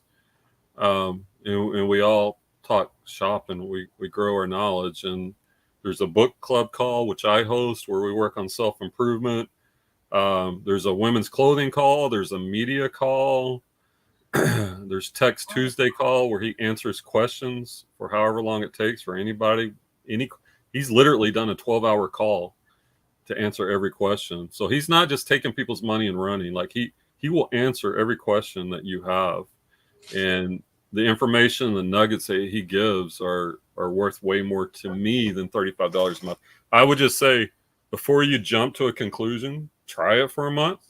Then once you try it for a month, and if you honestly try it and you didn't like it, get out and then let's talk. But like it'd be like me giving a horrible Yelp review on a restaurant that I've never ate at, that I just have an opinion on when I haven't even ate there. It makes no sense. And it frustrates me. So sorry if I get a little rowdy. I will defend the group, especially if somebody Brian and I used to go back and forth on this at times a whole bunch on text. Tim says shoes, and do think you would notice a difference when you... I guess just one platform, maybe you mean. Shoes, vintage, toys, some clothes, electronics. So those are the niches. Do you think you would know the difference in traffic when listing 5 to 10 listings? Definitely. Now, if you went from 5 to 10 a day to 20 a day, you will notice a difference in traffic. It typically takes a while for that traffic to catch up. It's not going to be instant. That's how I typically, I will only increase my listings, maybe one extra listing per month. And really, you kind of want to wait till the number, like if I'm listing 16 shoes per day, ideally I would want to be selling 16 shoes per day. That's what we call reseller nirvana, because like Tommy was talking about cash flow. Your cash flow is going to be so strong that you can afford to scale up. That's the other thing. If you scale up and your cash flow isn't right, you're not going to be profitable. So you need to be profitable. And there's a lot of things that go into that, like all these things we talk about in the group, like how to properly structure your title for search results, how to fill out item specifics, how to take photographs. Are you listing in the right category? There's a lot of factors in that. Are you listing desirable items? What is your pricing strategy? If you're priced too high, you're not going to show up high in results. Do you have an aged inventory system? Do you have a way to lower your price over time? Are you using a markdown sell manager? Do you using store coupons? Are you using offers to likers? There's so many tools that you have that you've kind of got to figure all those. But Clay and I were talking earlier, the most important thing is you've got to be sourcing quality items. And I wasn't doing that early on. And that's why my sell-through rate still isn't where it should be. Now I'm listing 16 a day. I'm selling about 16 a day. But I have a pretty big store. I have about 5,000 items because my first year I was buying volume jeans and pallets. Bread and butter. Yeah, bread and butter. And a lot of it I should never have listed. And it's just clogged up my store. So each day you also followed, what you and me as well thought was really good information. And we had access to that big pile of jeans, Yeah, and made profit, sold a lot of those jeans. Yeah. But the point is, quality items is the place. Like Tommy has great quality, sought after, high sell through shoes, and he's killing it. That's the number one most important thing. Like if you're getting Hokas and if you're getting on running and good Nikes, like you're not, you could even get away with poor title structure and those other things because the demand is so strong. Like that quality items is the most important thing. Tommy says, oh, here we go. Well, you have to know the history of Chris Lynn to know the person he is. There's reason no OG resellers acknowledge him. Tech from the outside seems like it. All right, well, you're going to have to tell me exactly what that means because I follow Chris. When you say OG resellers, I think of the Thrifting Lounge. I think of Kevin.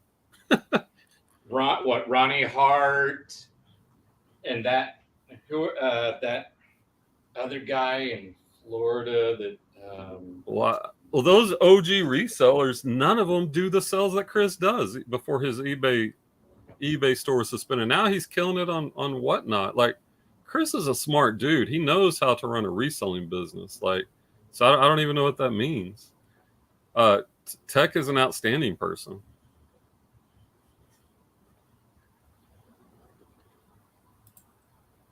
And don't get me wrong, I'm not saying Chris is perfect. Like I've had a little beef with Chris. I'm not saying he's perfect. Yeah, I have bones to pick with Chris because of stuff how he's treated Brian. I'll say not, but he's not a horrible guy.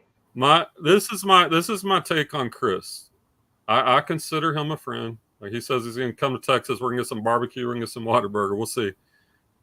I think Chris is a good guy. I think he has a lot on his plate and he doesn't know when to say no. Like for example, at the beginning of this year, we were going to do a series on his channel, a 52-week series where him and I were going to talk about an improvement per week. And I think we did about 4, and then he decided to cancel it. Like without saying anything. Well, no, he told me, but like I'll be honest, it was kind of like it bummed me out because he agreed to do it, then he for whatever. And you were working on your channel more. You had for months been back working. Yeah. So that's that bummed me out, to be honest. Like Tech wouldn't do that. If Tech says he's going to do a 52-week series with you, he's going to do it. Like Chris, I think Chris wants to help a lot of people, but he also bites off more than he can chew. But do I think he's a bad guy? No. Did that bum me out? Yes, because it was really beginning to help my channel. And kind of when that ended, it kind of took a lot of the wind out of your sails. Wind out of me, but that's still me. I can still grow my channel on my own. I shouldn't need Chris to help me, but it's an example. I'm not saying he's perfect. Very few people are perfect.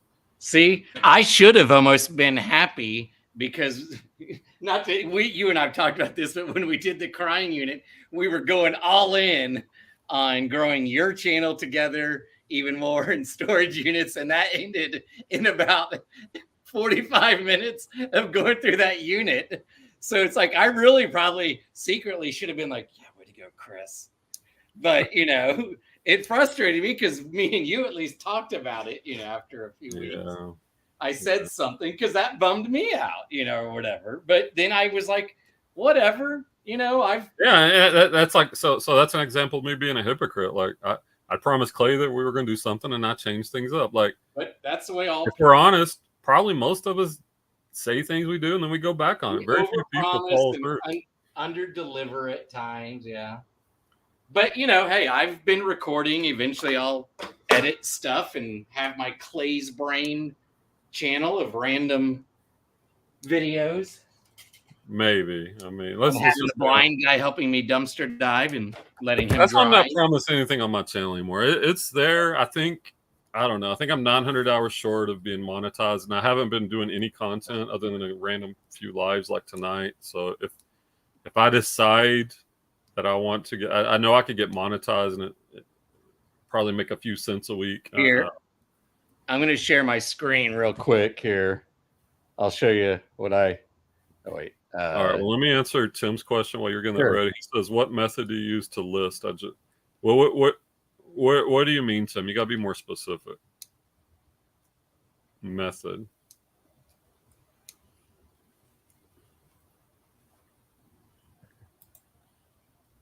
LOL, Kevin. Yeah. Hey, Craig. Hey, Craig. Here, I'll just show you real quick in a second what I'm have on another tab. Yeah, he's talking at Tommy's talking. Yeah, Craigslist Hunter. I love Craigslist Hunter. Like, he was one of the people I used to watch a lot. He's killing it, and he's got his own shop. But there's very few. Like, he's probably the only big OG reseller with numbers that were equivalent to Chris's that I'm aware of. He used to always watch Tommy and Tracy in the middle of the night and comment in the chat. Yeah.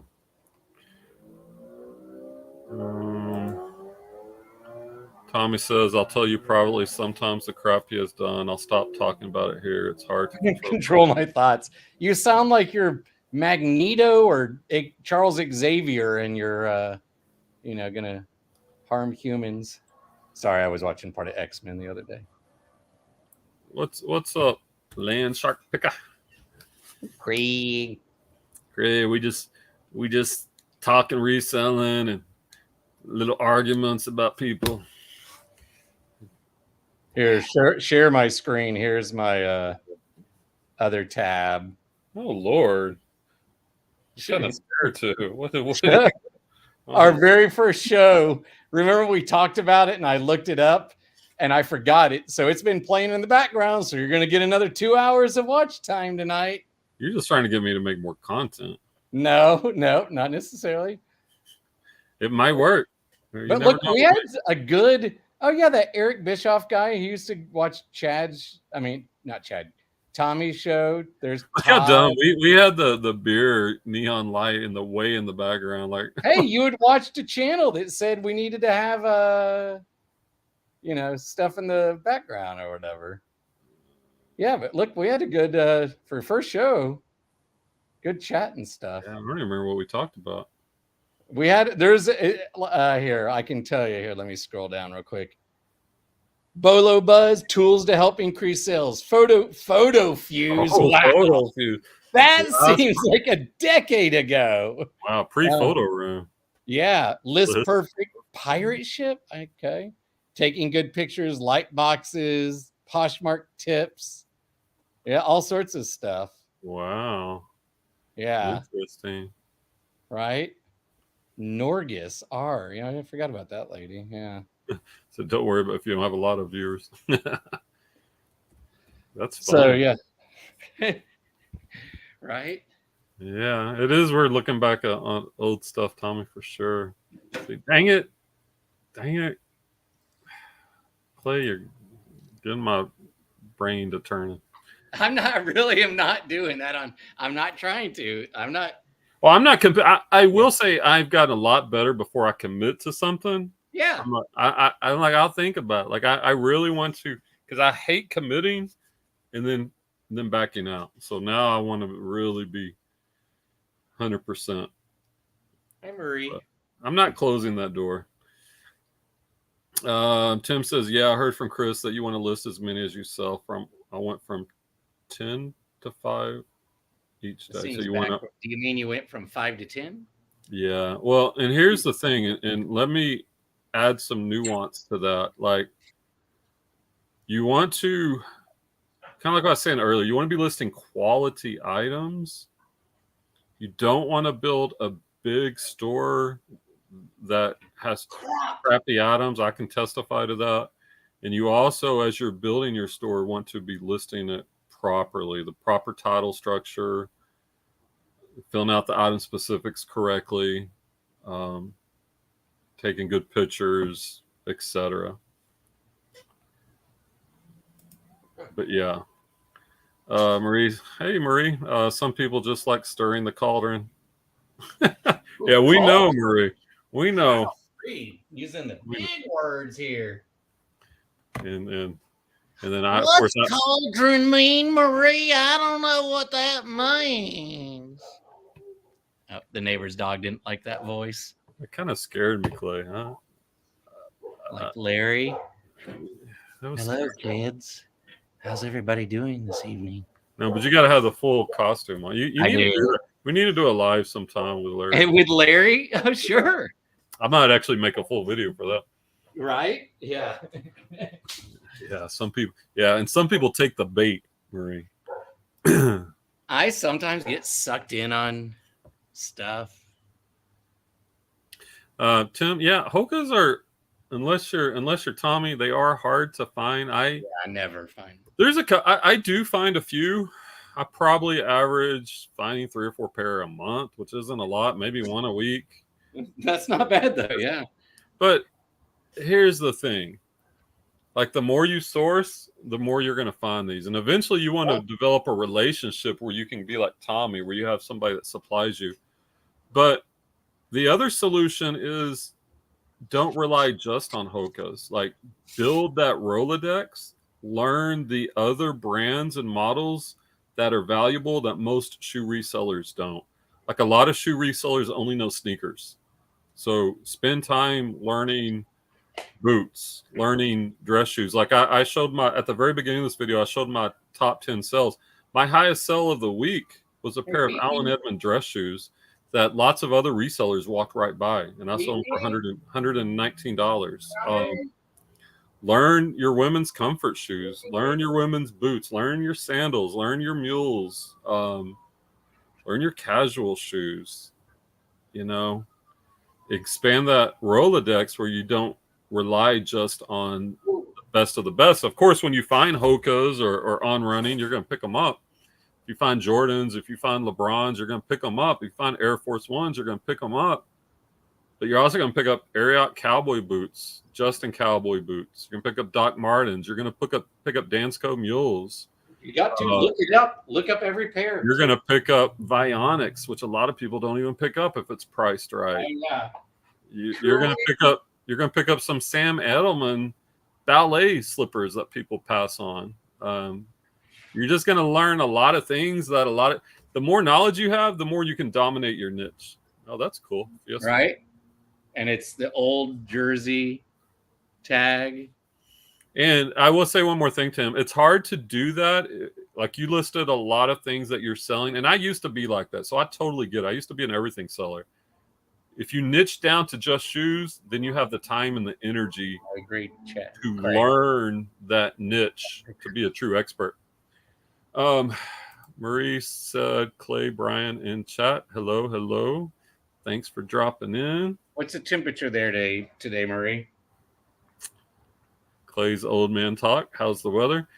Yeah. Craig Landship Park.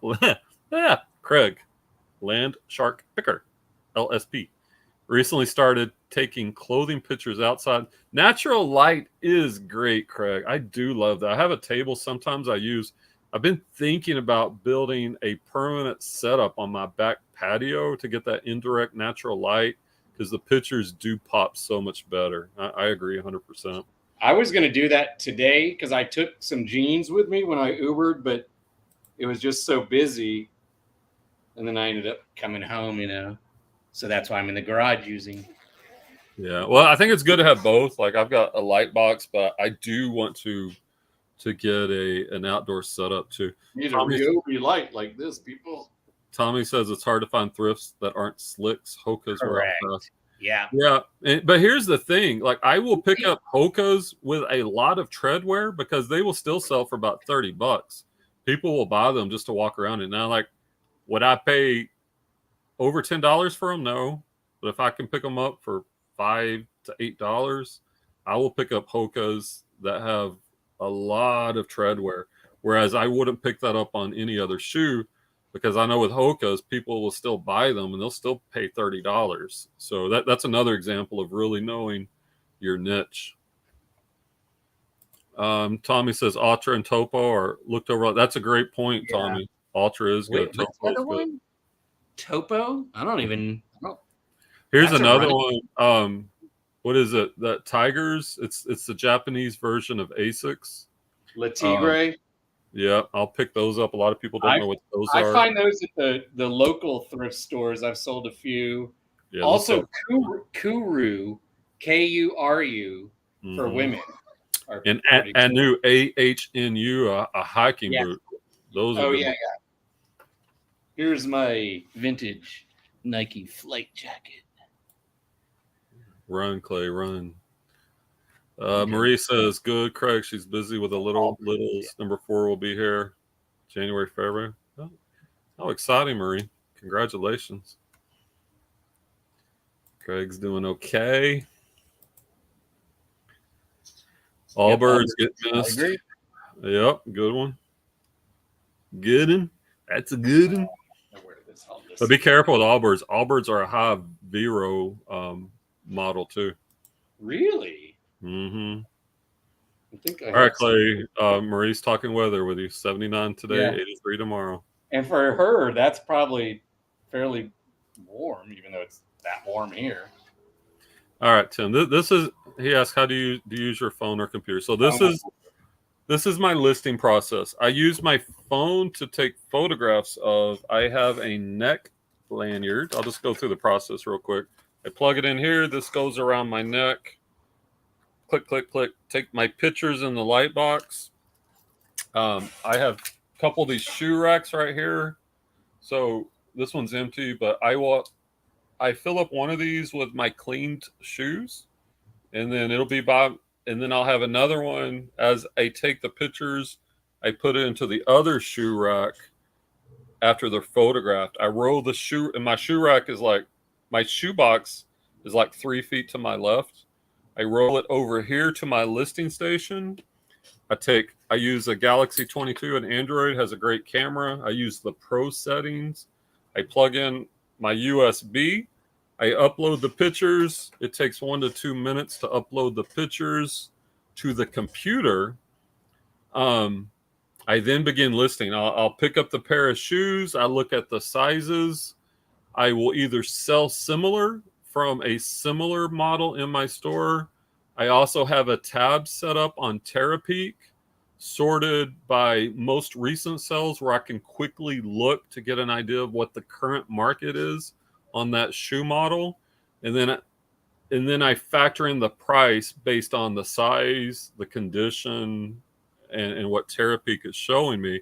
Of course, some shoes I've listed so much I don't need to do that. Like, I know a basic pair of Vans, I'm probably going to list at $39.99 if there's nothing special about them. Okay, so in the listing, on the new listing tool, the first thing is the pictures. So I upload the pictures from my computer. They're saved in a folder. I copy I copy and paste all the pictures at once. Those go really quick on the new listing tool. Then I go down to my title.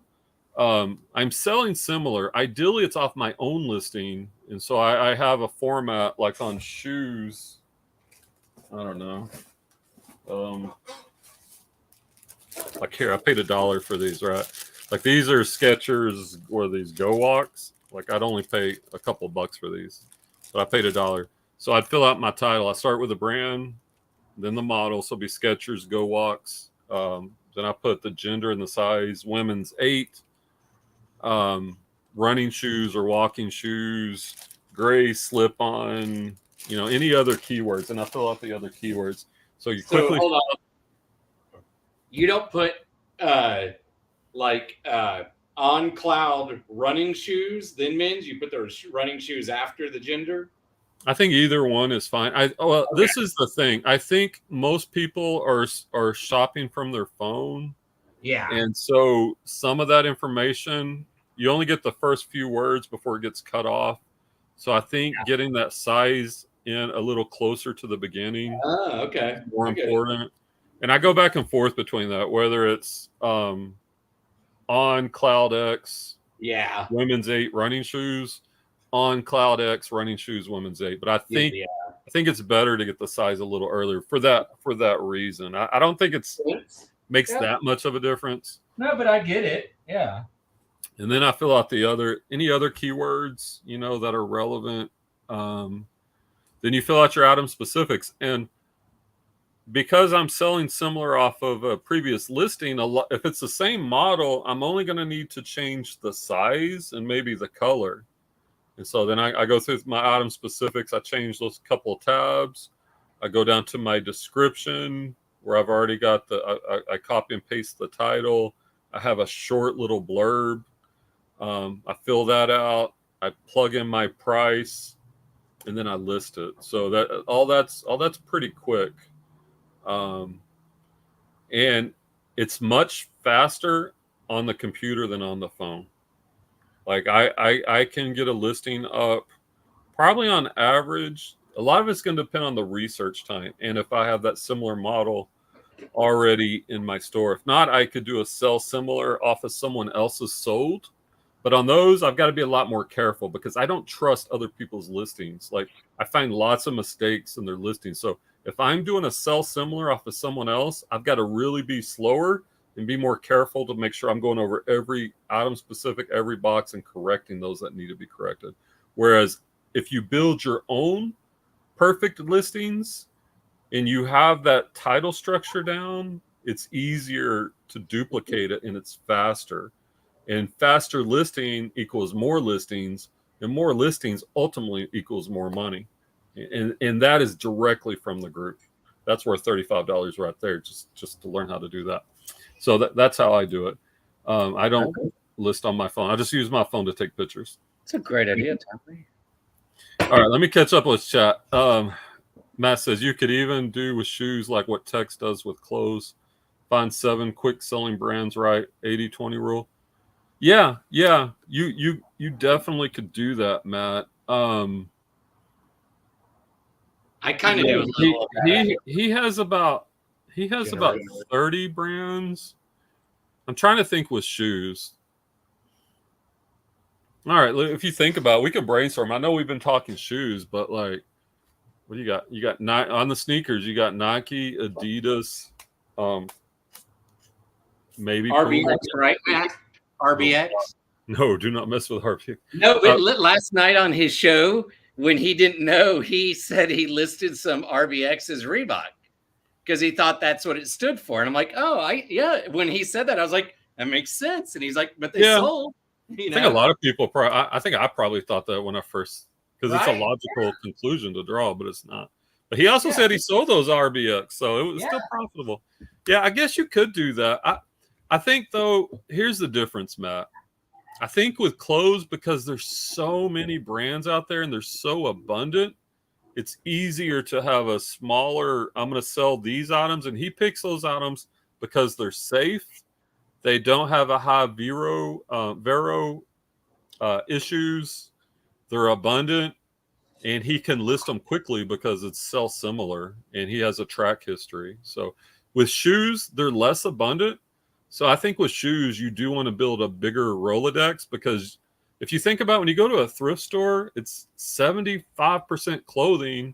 And of that clothing, 75% of that is women's. So the number of shoes in a thrift store is way lower. Like a garage sale, there's way fewer. Think about your closet. You got way fewer. Most people have way fewer shoes than they do shirts and jeans and clothes. So I don't think that works as well with shoes. Yeah, sell similar. Tommy says, yeah, I sell my destroyed ones $44.99 plus 12. Yeah, that's great, man. I'd be curious. I always wonder, like, the people that buy like the Hokas that are really worn down, are they actually runners? Are they, like nurses or whatever? And I'm saying that from the runner's point of view of like, I wouldn't wear super worn down, much worn down at all, just think about it. Like I like the Asics Gel Nimbus because I like to wear around. Well, I like it for running, but like my current pair, the tread is worn down. Like I wouldn't feel comfortable running, especially on a rainy day. But just walking around, they're fine. They're still comfortable. Yeah. Oh, so I think walking around, that's what I mean. Yeah, but I just always wonder, people running in some of these really. And hey, I know budget's a thing. But I'm also was the runner that only averaged 30-something miles a week. And I had a coach that I paid, but I only did part of his plan. But running for me was mostly mental. So I got more workout, more miles. What's that marathon you've signed up for? That you told me you can flip the switch. When is it? Yeah. When is it? I haven't yet. When? I'm thinking the Woodlands right now in March. March? When are you gonna start running? Well, that's what we got. Here October, November, December, January, February. That'd be 20 weeks away. So when are you gonna start running? Well, anytime he says, "Well," it's over, guys. It's over. I'm not gonna get an answer. Hey, at least I'm listing, and I'm driving. That's true. I'm not running either. Like I barely walk. I know. Yeah, and I'm not calling you out. I'm just saying I'm trying to just like get down. I have been kind of getting the running tinkering, that little itch. But once again, I don't want to commit until I'm ready. Right. I want to stick with it. Yeah, because I don't. That is not my strongest suit. So I've learned about myself. The more I put on my plate, the less consistent I am. So I'm really consistent with the very few things I have on my plate right now. So if I'm gonna add something else, I got to be careful. Yeah, because like I don't want to sign up, like let's say the LA marathon where I could fly out there and use points, so I wouldn't pay anything. I can stay with my friend Emily, but all right, come on, Clay. I'm gonna call you out. Logistics are not the issue. No, I know, but what I'm saying is I don't want to spend. Probably, I'm guessing the LA Marathon's $200, right now to sign up. But I don't think money's the issue either. No, but part of it is, but also the days out there, and I don't want to have a bad race, like a really bad race. You know what I mean? I think you've got to start running before you sign up. I know there's a mentality I'm gonna sign up, then it'll make me run. Well, we did 10 years ago, was it, or 12? Or 13? Yeah. And I fell out after I got up to a 13-mile run. Yep. Brian was getting there though. Yeah. We had a fun game where we'd go. We didn't really make it a game, but we'd go to this park by 2 miles from our school. And it was my second year teaching, I think, or third. And I was still so stressed. And he was in year like 8 or 9 by then and already been a policeman too. So he'd be able to jet out of school, get up there, and then I'd follow a little while later, and it was like, can I catch him? Oh yeah, Clay's way faster. Like I'm 6'4", 250. I'm like your linebacker, defensive end. Brian's like a big, solid, barrel-chested guy. So, and at that time, I probably weighed like 160 some odd, 20-something pounds ago. But yeah. Yeah, I might get started. I have like a bag over there for trail running in my, and the time I think it comes back down to schedules. Like you got to free things up. It's hard. And like for you, I think it's almost impossible because your schedule changes. And like it's really hard to build a training routine when you have such a varied schedule. Well, that's why I need to just take the clothes with me.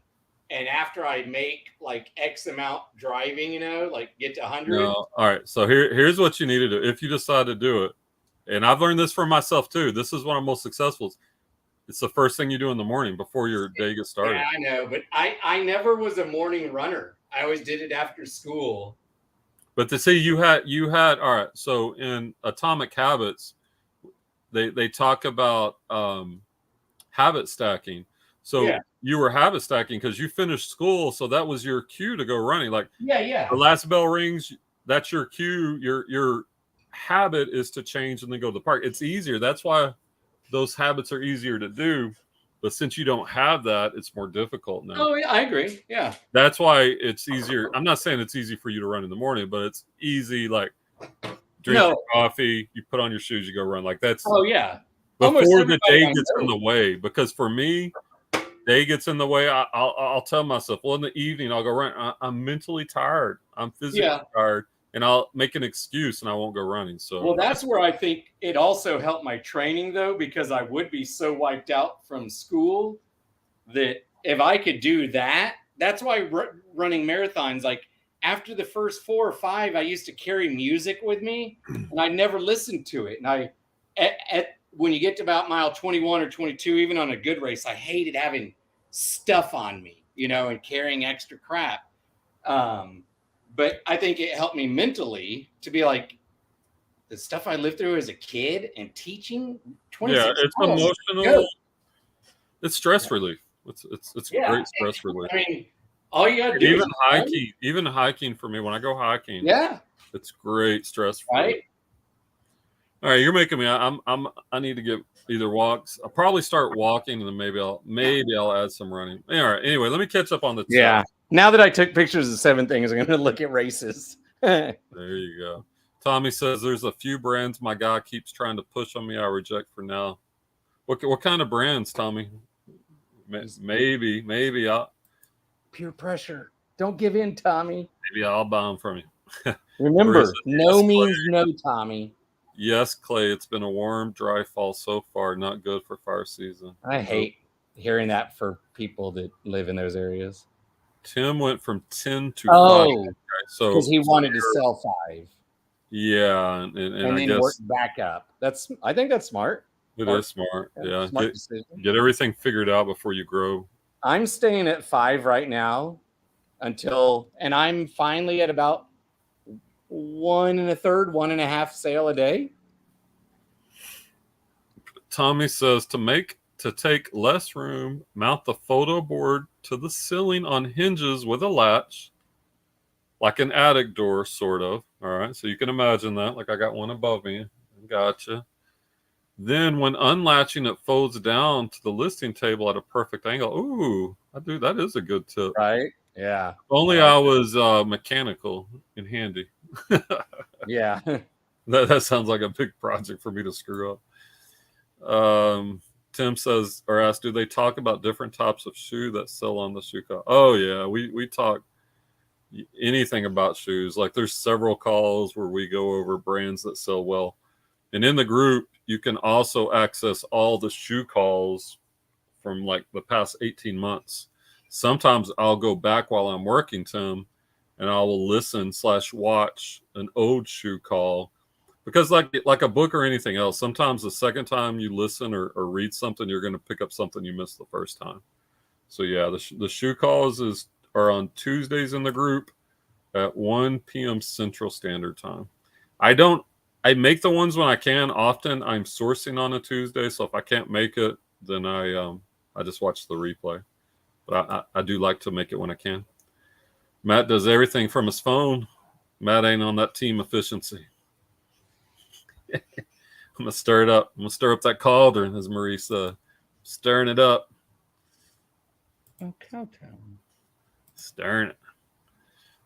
I don't know what we were talking about. Tim says, yeah, with Hokas, I sat on about 5 that were a bit worn, but they also for 25-ish. Yeah. Worn Hokas will sell. On Cloud Shoes is the #1 search phrase for that brand. 673,000 searches per month, but brand is so strong. Title is forgiving. Yeah, good point. Good point. I sold a couple on running shoes this week. Actually, I double sold one last night. We were talking about cross listing. It's sold on Poshmark and on eBay. Tommy, which one do you think I shipped out? eBay. And it sold for more. It sold for $89.99 on eBay, and on Poshmark, I think it sold for $70. I think they sent me an offer. I accepted it, but I don't delete until I do my shipping the next morning. And overnight, someone bought the On Clouds for $89.99. But even if they would have sold for more money on Poshmark, I still would have shipped them out on eBay because Poshmark is much more forgiving about canceling orders. eBay, if you cancel too many, you will find yourself with a little suspension, a little Matt's guest has like a few a month, he said. Oh, yeah. What's his name? Ciro? Yeah, Ciro, I was listening last night. I couldn't join. God, that was shocking. Like he really needs to get that together because now he's going to be below standard. Below standard, they're lowering your traffic, which makes it hard to sell more because then you need to sell more properly without any defects to get your rating back. So it's like a vicious cycle. Yeah. Once you get your rating dropped, especially below standard, that is trouble. What I do, and this doesn't happen very often anymore because I've got my inventory system down, but occasionally every once in a while, I can't find something on eBay. So this is what I do, and it works well for me. I message the customer. I'm like, hey, I'm so sorry. This isn't in my inventory. Is there anything else I can replace it with? Or would you prefer a refund? And here's the caveat. I also say if I don't hear back from you by 4 p.m. Central Standard Time, I will assume you want to cancel it. And at that time, I'll go ahead and cancel it. And I think I've only had one time where a customer got upset about that. One time. Every other time, they're understanding. Sometimes they'll want to replace it. Most of the time, they just want to cancel it. But I'm not doing that like 10 times a week. Like this is maybe once a month when this happens out of a 5,000 item store. So you got to be careful with that. Where am I? Oh, Matt asked Clay, "You still running?" I'll let Clay answer that. Well, I'm looking at marathons right now on another tab. We're motivating him. We may get him started though. Right now, I'd say Cowtown, which is do a local one. Just get started. Fort Worth, yeah, that's February 26th. So that's, and I could always just do the half. I've only done. Hey, you sign up for one locally, I'll come cheer you on, man. Maybe I'll even do a 5K if there's a 5K. Let's see, yeah, the races for the Cowtown are Fort Worth. Yeah, they have 5K, 10K, half full, ultra. Yeah. Tommy says there are people that can't afford to buy good ones or wear in yard around the house. Yep. Yeah, I mean, I wasn't meaning to put anyone down. I just that's why I said from a running point of view. Clay's the elitist runner. Well, you just want you want good. Yeah, I know my voice there. Marie says nurses don't want worn down shoes. Trust me, get a few in this family. Okay, that's good. That's good insight. Carissa wears Hoka's. I could do the Catalina Island Marathon. Matt's doing some type of exercise 3 or 4 times a week. Let's get it, Matt. Let's go. Let's go. Tommy's comment. Do I use templates? I have a real simple template for shoes. One of his ladies. The employee did it. It's just a real short blurb, something like we ship fast, same or next day. And then the next line is consider following our store. We list hundreds of new shoes per week. And then I kind of talk to them about how to do that. That has helped. Like I have over 500 followers now on eBay, which I didn't have very many at all when I first started using that. So that's helped. And I do use the followers as a group, a buyer group on eBay to send coupons out to. So yeah, and I also have my newsletter, which weekly gets sent out to my followers too. Yeah, I got to look that up still. When you said that last week, I'm like, what the hell's a newsletter? That's what I'm saying. I could provide content because I think I know more about eBay than probably 98% of sellers. Oh yeah. I mean, I know there's a few that know more or as much, but like you're up there with And I'm pretty good at sharing information. I mean, we used to teach. Marie says chase nearly 2-year-olds a few times a week. You'll be ready for a marathon every day. There you go. There's your training. Yeah, Maria's got like good flexibility, probably because she probably is like lunging and snatching him up real quick, So she's got like full body workout. She's like doing burpees instead of using ground. They say burpees are the most efficient exercise there is. But she does the reverse. Instead of using the ground, it's a 2-year-old. She snatches up. Maybe we should start a burpee challenge, like add a burpee a day or some burpee a week. I don't know. Burpees are killer though. I used to, when I coached, I would do burpees with a team. They were tough. Yeah. Tommy keeps his refrigerator upstairs in the kitchen. My cardio is to get snacks and drinks. Isn't that great? Yeah. Love it. Hey. That's why I watched their show. Phone is not much faster, Matt. Wrong. We need. I can record it on the computer versus the phone. There is no way the phone is faster. No way, sir. If it was, Tech and Sports would use his phone. That's why Tech can list a listing in 45 seconds on his computer. Well, y'all are all doing it slower. Not to criticize, that just sounds awful to me to try to hurry so much to, you know. Well, he's done it so many times, like it's auto. No, I know, yeah. Like I've never timed myself, and I never will, you know, because tell him, Matt, just start putting some miles each day, Clay. You a runner? Runners run. Yeah, that's what I hope. Sometimes I worry that like starting over after 4 years at 49 and a half versus. Okay. All right. So we're just talking generalities, Matt. So how 36. Fast? Time yourself listing on a phone and report back. Like do 5 or 10 listings and let's get the average time. I wouldn't even know how to do it on a computer, really. I don't think I've ever made one. I'll do the same on a computer. And I guarantee you it's faster on a computer. Oh, Tommy, for sure. Now that you're selling, yeah. But that's the thing. You can sell similar on the computer too. Everything's faster on the computer. But especially him, I can see why though with the phones just aren't as fast. I don't know any big volume reseller listing on the phone. I'll put it that way. If it was faster, the big volume people would be doing it on the phone. I'm not saying there's anything wrong with it. I mean, and obviously everybody can do what they're comfortable with, but it's just not faster. Yes, I will cuss you out for not agreeing. This is a hill I will die on. Because I've done this. I've timed myself. Like I know like Clay hates that, but in the group we actually go over that. I have a spreadsheet where once a week I time myself in the different elements because what you focus on, you get better at.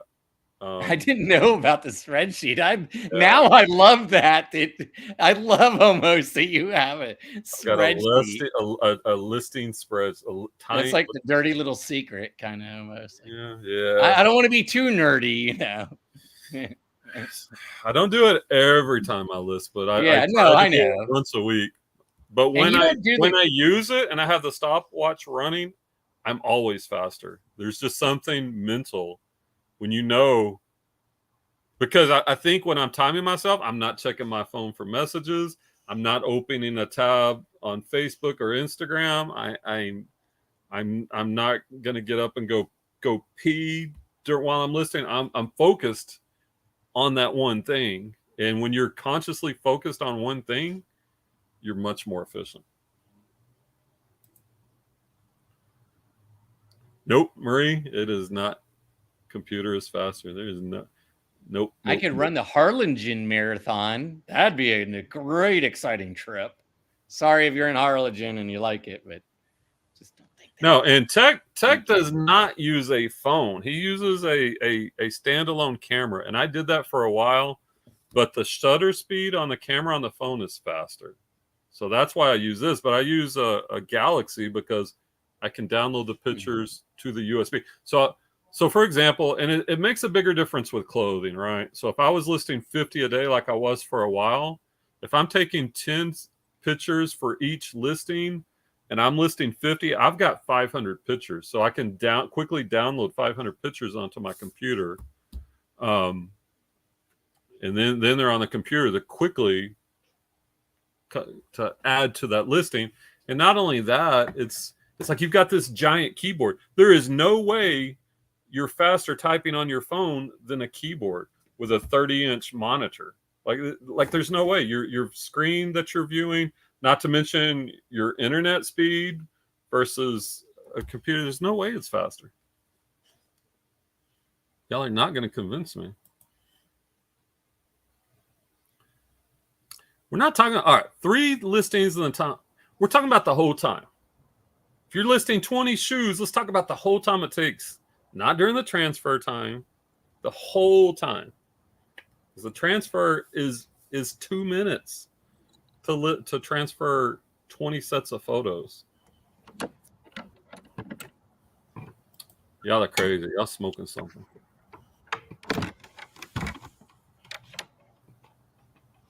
But y'all keep listening on your phone. Y'all do you.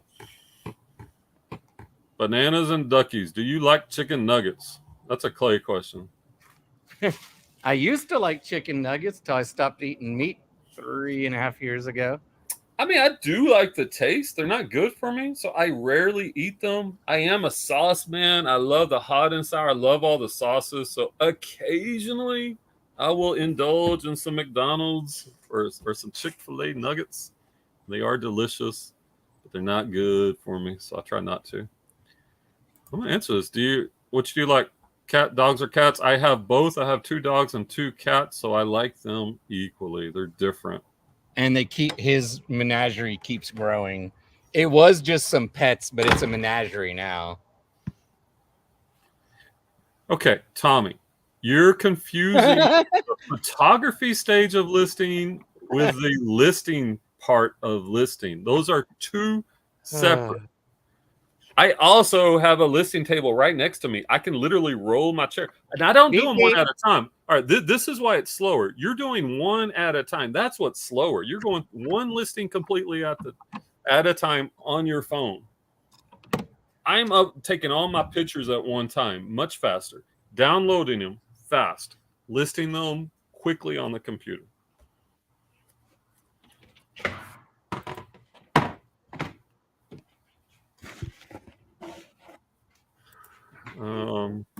Tommy says the first mistake is stopping. I'm just going to say BS. You're not, because I'm selling similar. When I do need to type, it is faster because I have a keyboard and I type like 80 words per minute. My fat fingers do not type 80 words per minute on my phone. And I don't need to type a lot because I'm just changing a few things. For me, it's way faster. Like I said, all the volume resellers I know list on a computer, but y'all keep on listing on your phones. See, I won't necessarily say phone's faster. It's just what I'm used to. And since I don't, you know me, like, hey, I'm listing. And I've gotten faster over time, so. Matt, you're not cleaning a new shoe. That doesn't even count. New shoes don't require any cleaning. Photos, like for me, photos, I have a, what do you call it? The little spinny table. A lazy Susan type. I have a lazy Susan in my light box. The shoes go on there. Picture, rotate. So I don't know. It probably takes 40 seconds to take 10, 11 pictures. Upload them to the computer. I don't know. It probably on average. It depends on. I am a little bit slower because right now I'm really focusing on pricing, and that research maybe takes 15 to 30 seconds. The actual uploading of the photos is almost instant on the PC. Literally, it's like 1 to 2 seconds. All the photos upload. The title takes a few seconds to adjust. The item specifics take a few seconds. I have the template on the description that takes a few seconds. I don't know. It's probably taking a minute to list on the computer, 45 seconds to take the photographs, and then just the research, which if it's something like that I've listed a bunch, there's no time to research. I don't know. It's probably on average 2 minutes, maybe 2.5 minutes to list. But y'all keep using y'all's phones. Hey man, I mean, let me know when you're listing 50 a day, 100 a day. Got these embroidered sweet jeans here, right up Rock Revival Rick Alley. Bananas and Ducky's favorite color is blue.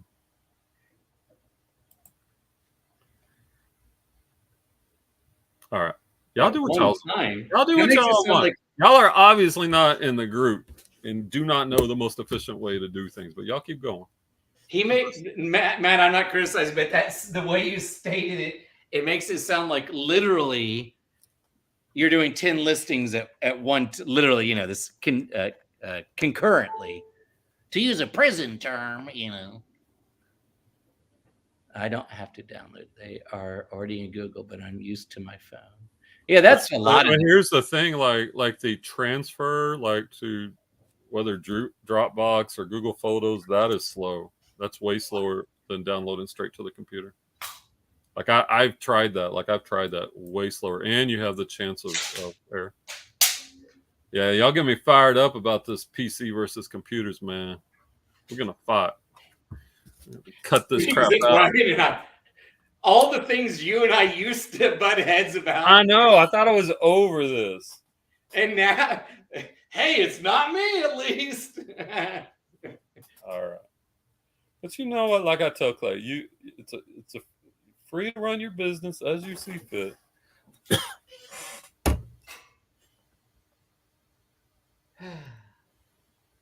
How many solo people in that group that work 100% solo are making $300K a year selling pre-owned goods? I don't know.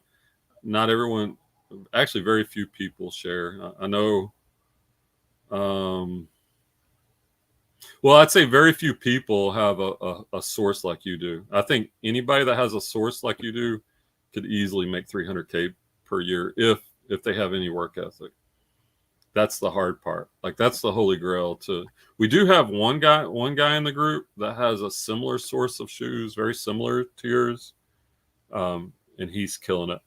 I know that there's a lot of shoe sellers selling used shoes. Like Nina does 15 per day. She's a mom, has 3 kids, has a limited work schedule, and she's at $17K for the month on used shoes, and she doesn't have a source of straight Hokas or on running. She's out there on the hunt in the wild. See, to me, I'm like going. That's where I'm like going. Yeah, 15 a day. If she could do that, and I just even did 15. If I did like not 50, 15. No, I know 2/3 of that. So if I did of the dollar income, I mean, plus Uber and Plasma and other stuff. Well, she's ahead of me. Like I used to be ahead of her. Like I'm only doing about 15K per month. But that's because I keep changing. I don't stay consistent. I keep changing things up. I think anybody doing 300K a year pre-owned goods is doing a damn good job, whether you're in the group or not. I do know we have several people doing that or more. I don't know the percentages. I wonder what Mike makes, considering he sells on like 18,000. Mike's killing it. Mike is killing it. No, I know, but considering he sells on 18,000 platforms, has a full-time job, wife, kids, you're like, and the kids are adult, but like he's also like the most mellow guy. Like most Mike is mellow, but he will draw a line. Like we've butted heads. Yeah, I know. But we've also mostly get along. I mean, he can be intense, but that's the Long Island in him. Yeah. Tommy says, like King, I used to work hard. Now I work very, very part-time. No, I think you're doing great, Tommy. Like, hell yeah. You're living the dream. I mean, I think we're just jealous. I'll speak for myself. I'm just jealous. I would love to have that set up, but I'm sure you worked it, and through connections, you made it, and that's great, man. I'm glad for you. I'm happy for you. Spank Bank, Clay. It's more fun. What are we talking about? I don't know. What did I say that? I don't know. Now I'm like, what did I say? Talking about the draft bank, maybe? Yeah, maybe so. Yeah. Spank Bank is more fun than the draft bank. That's why Tommy works in the middle of the night, so he can put on whatever on the TV or something while he works.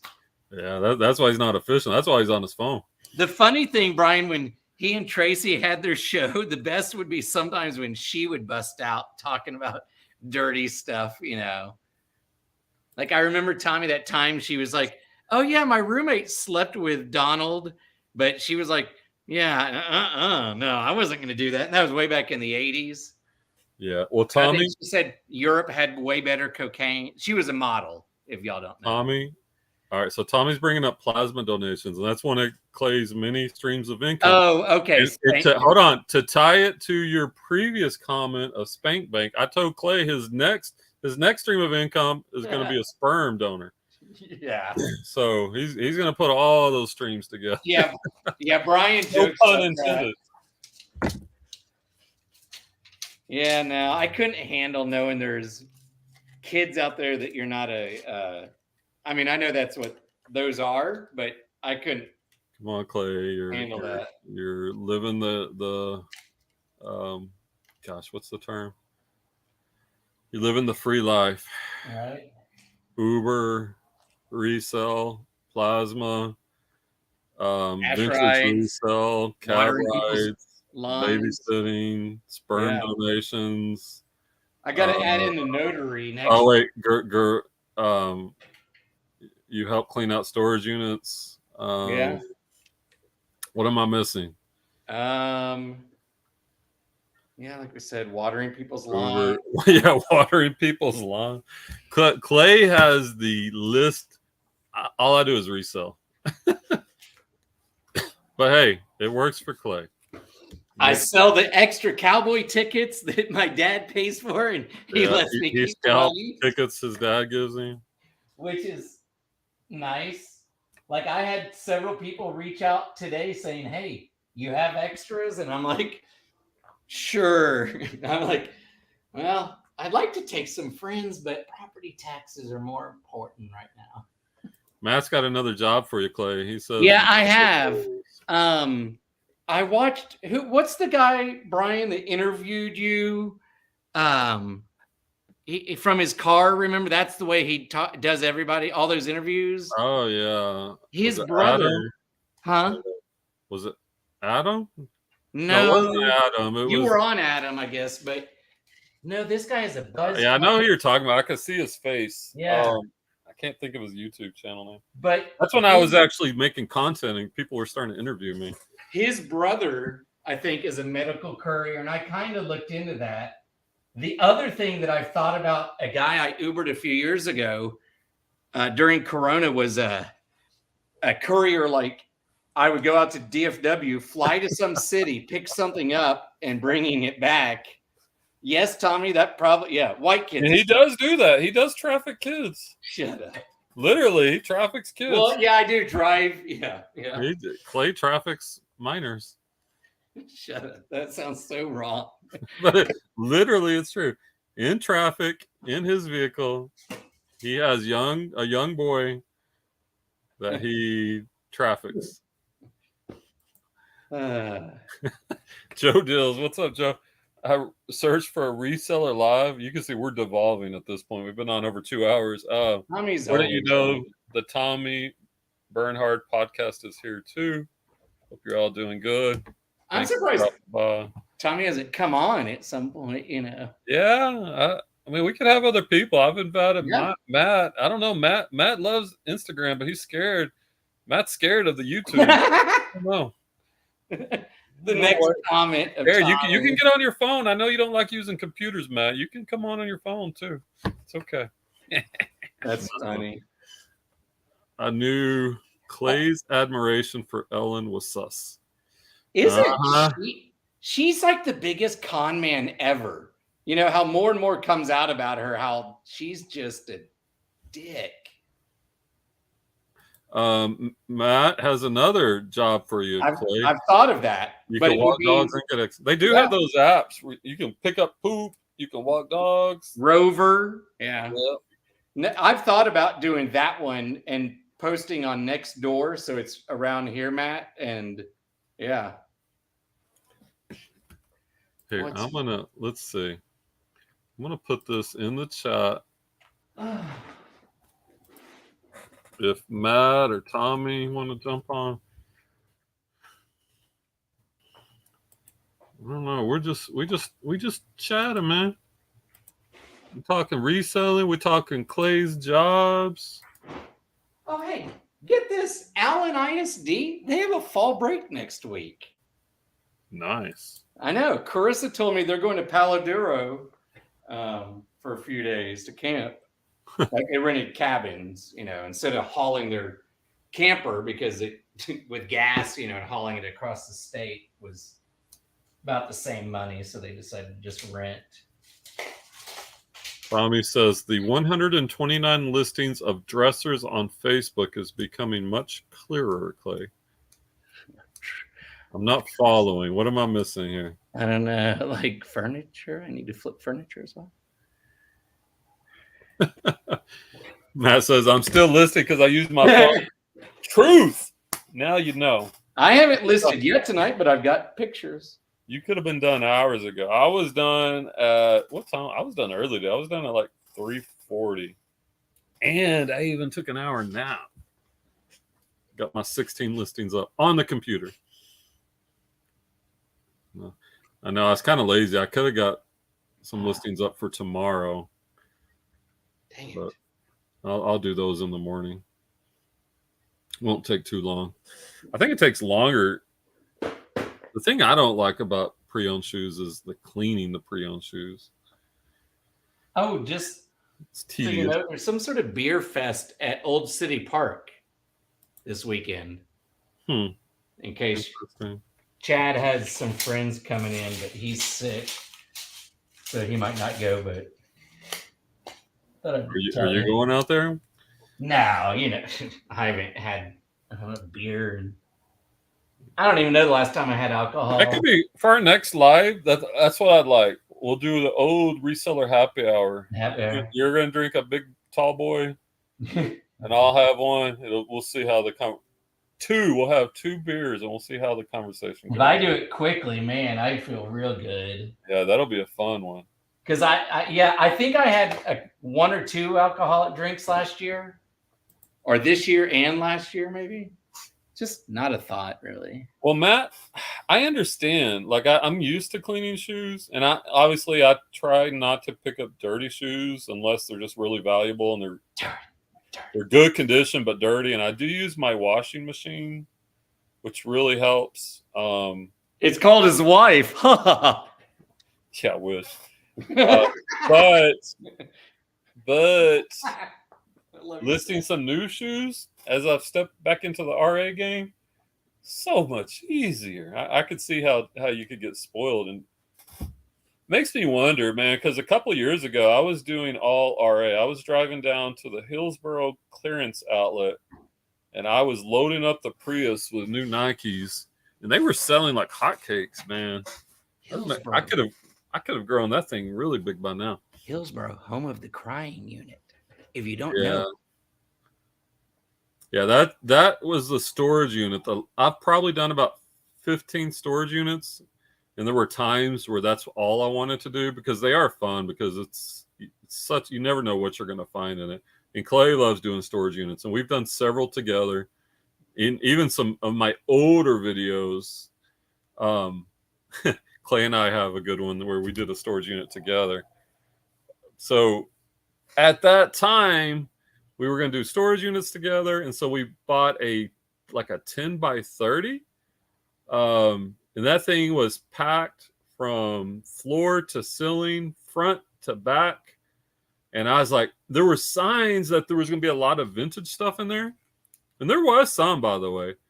And when we went there and opened up that storage unit, it literally broke me. Like there was so much crap in there. I was like, why did I buy this storage unit? And thankfully, Clay enjoyed processing. Like I went 2 or 3 times to help over like maybe a 4-hour shift, but Clay was up there a lot. But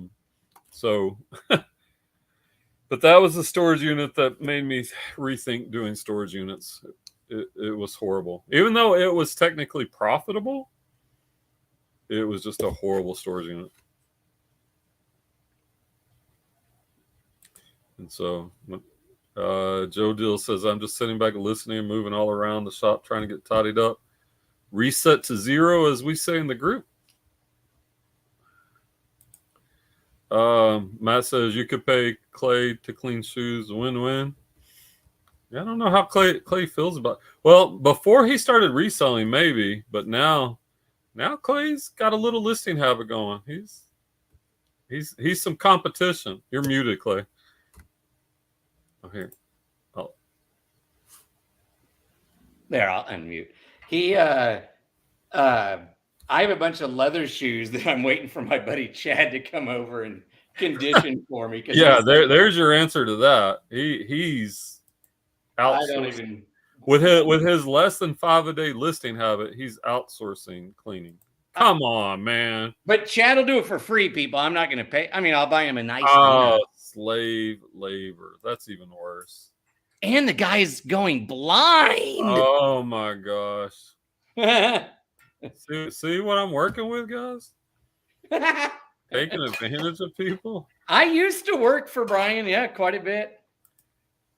See why the long days for me was when I would see why I had to fire him, right? When I whatever. When I sourced most of the day, would drive an hour to his house, and then I'd help him take pictures and stuff. And that's when you still I feel like kind of thought listing was a beating at times, Listing clothes is a beating. In volume, at least. Yeah, and I don't even like listing clothes at all, but yeah, that was a beating. Oh. I don't mind doing these few pants and stuff, but yeah, like all right. So when I went to Ross and I bought some jerseys and like a Nike jacket, that wasn't a problem to list because they're new. Yeah, and I know if they sell for what they for comps, it's going to be a good profit. So that's different. Yeah, but in general, yeah, I did, and that's the thing. I enjoy listing shoes way more than clothes. I'm looking at my sales right now. Since I've been all shoes, I'm up over 10% month over month, and everything's kind of moving in the right direction. So I just got to stick with it, stay consistent. Matt says me and Clay make our own schedule. Y'all sure do, Matt. You and Clay actually are probably similar. I know Matt keeps talking about schedules, and I think he wants to. Honestly, Matt, I think a couple of months in the group, because a lot of the work is on schedules and habits and routines, I think it would really help you. Like if you got your schedule down, and who knows what you would get done because you get a lot done. And I think if you could just tighten it up and get a little bit more efficient, who knows what all you could get done. I'm kind of on a schedule for my listing. It's at night now after I drive. I like that, Clay. I'm proud of it. Yeah. And some days when I've had an Uber ride close to home, I'll come home and pack and mail them, or I just come home and there's a close enough post office that has the machine to scan it. So if I'm going up there at 9 o'clock to mail the stuff, it gets in. It still counts for today. So, All right. So I'm going to be honest. When you first started talking about listing, I didn't think you were going to stick with it. I think this time, because, I've done it, in the 4 years since you got me into it, I'll have spurts, but this time I think, it'll stick. And maybe I get up to 10 a day or so. I guess some of that depends on, supply, what decide that I'm doing, But I like that sticking. Matt says it tried just to work so many hours a day. I don't get that part. I don't really source. So what does your schedule look like, Matt? And we can maybe talk about this on the next live too. This would be a good topic. Like, what's everybody's daily schedule look like? See, I pictured that. Yeah, Matt actually was outsourcing Well, and I think we think that because I think how many hours, what percentage of your days on social media? Like, I think Matt's on social media a lot, like posting and commenting. Like that's whereas I haven't really been doing any social media. Very, very little. Like I kind of realized I like the camaraderie and I like talking. I like the lives. But I realized the time I was investing on YouTube and social media that could be 10, 20 hours a week. It really adds up. And what if you were out there hustling an extra 10 or 20 hours? What if you were out sourcing an extra 10, 20 hours? What if you were out listing 10 or 20 more hours? How many more listings is that? How much more sales do you get? So that's why I very intentionally decided social media is a minor thing, because honestly, I've been thinking about this a lot. I think most people are just flexing. People just want clout. Like, it's not putting any dollars in my bank account. I do enjoy the camaraderie. I do like picking up some knowledge, but I don't know. I just, it's really not that valuable. So I cut way back, and it has helped me. Like, it's freed up a lot of time for me. I mean, like right now, I've been on here 3 hours. I mean, I could have been doing something else, but if I'm going to spend time on social media, I'd rather do lives and talk. Well, tonight you just be watching TV. Yeah, I was going to catch up on the what is it, the Power of the Rings or whatever, the newest token. The Lord of the Rings thing. Yeah, that's prequel. Pretty cool. Is it a prequel or just no, it's a whole different kind of. It's after. Sequel. Okay. It's a sequel. Okay. The prequel is the dragons. Dragon. Yeah. Game of Thrones. I'm also watching that. I watched 1 or 2, or I watched like 1. And I was like, maybe eventually I'll like after it 2 got better. seasons. It got better as the season's gone on, but that's why I kind of like shows that I'll find on Netflix that are like the Dahmer show on Netflix. So creepy, but so good. But it's like 10 episodes and that's it, you know? Yeah. So I don't have to remember characters for a whole nother year and a half or something.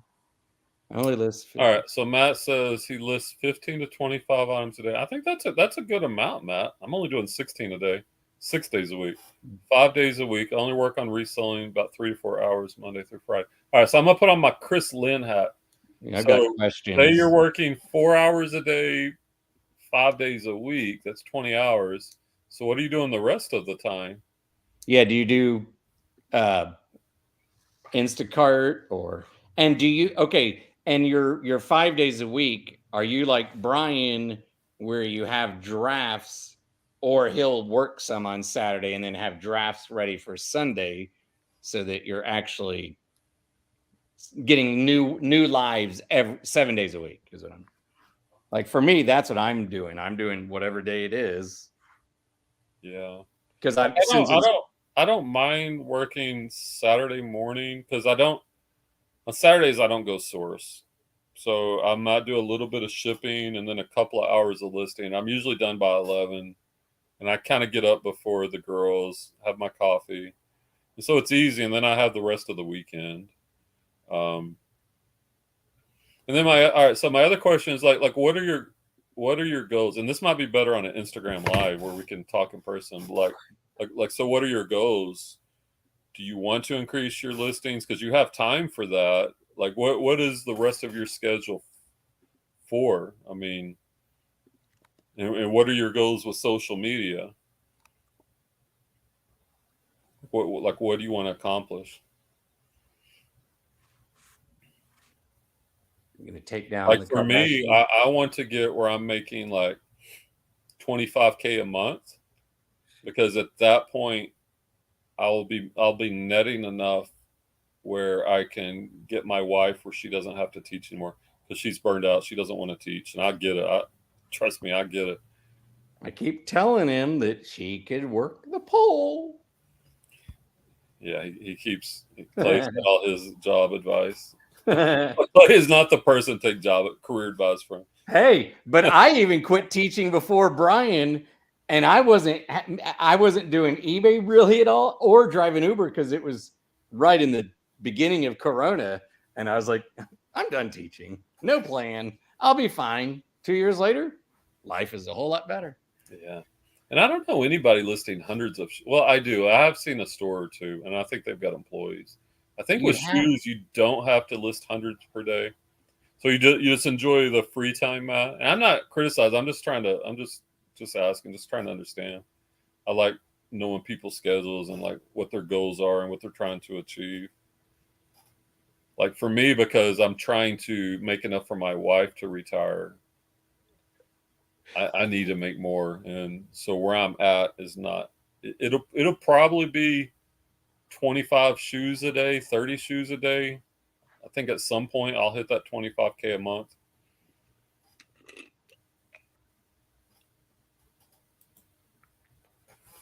Do y'all have a date set for that person you told me about to come on the live? Not that I'm aware of. I was only asking because I was like, oh, I'll put that in my phone to make sure that I watch, because Matt, we're not dropping names.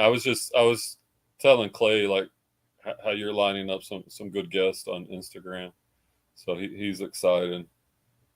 Yeah, we don't know, or I don't know. Like that's Matt. I'm just a guest on his show. Yeah, but, I'm excited for the Instagram lives. I had a great time on the first one I was on, and I enjoyed listening to the second one that I couldn't make. I listened to it while I was walking after dinner. There's a marathon, the Ave Maria Marathon. Matt says, I definitely think I can get more done now. I just got to get. I think the first thing, Matt, and this is just my advice, and I talk this freely because we talk about this in the morning call every day. I think the morning call is 80% helping people with their schedules. And because I host the book club calls, I've read it. I've led a lot of discussions on these type of things, on books that deal with this type of stuff. It's before you even do that, you got to kind of figure out, like, what is your why? Like, what is your goal? Because without a clear goal, you can't really set up a schedule that's going to reflect that. Like if I didn't have a clear goal, I would just kind of work when I felt like it. But knowing I want to get to 25K per month, well, I know at X profit per shoe with X percent sell through, I need to have X listed. And to get X listed, it's going to take you can backwards plan to kind of figure out what you need to do. Like lesson plans. So I don't know. $30 profit per shoe. That's great. That's big time. What percentage of your inventory is used versus new, do you think, Matt? Like right now, I'm obviously 99% used. Oh, I did check the other day, Clay. I've got 5,100 items in my store. Like 700 are shoes at this point, and about 4,400 are clothes, roughly. There's a little bit of hard goods mixed in from a long time ago, but that's roughly yeah. You're getting there then. I mean, it's the goal of shrinking the store and upping the shoes. Yeah. If I had 5,000 shoes in my store, man, I'd be killing it. I'd be killing it. Shoes. So I think really with only 700 shoes, I'm doing all right.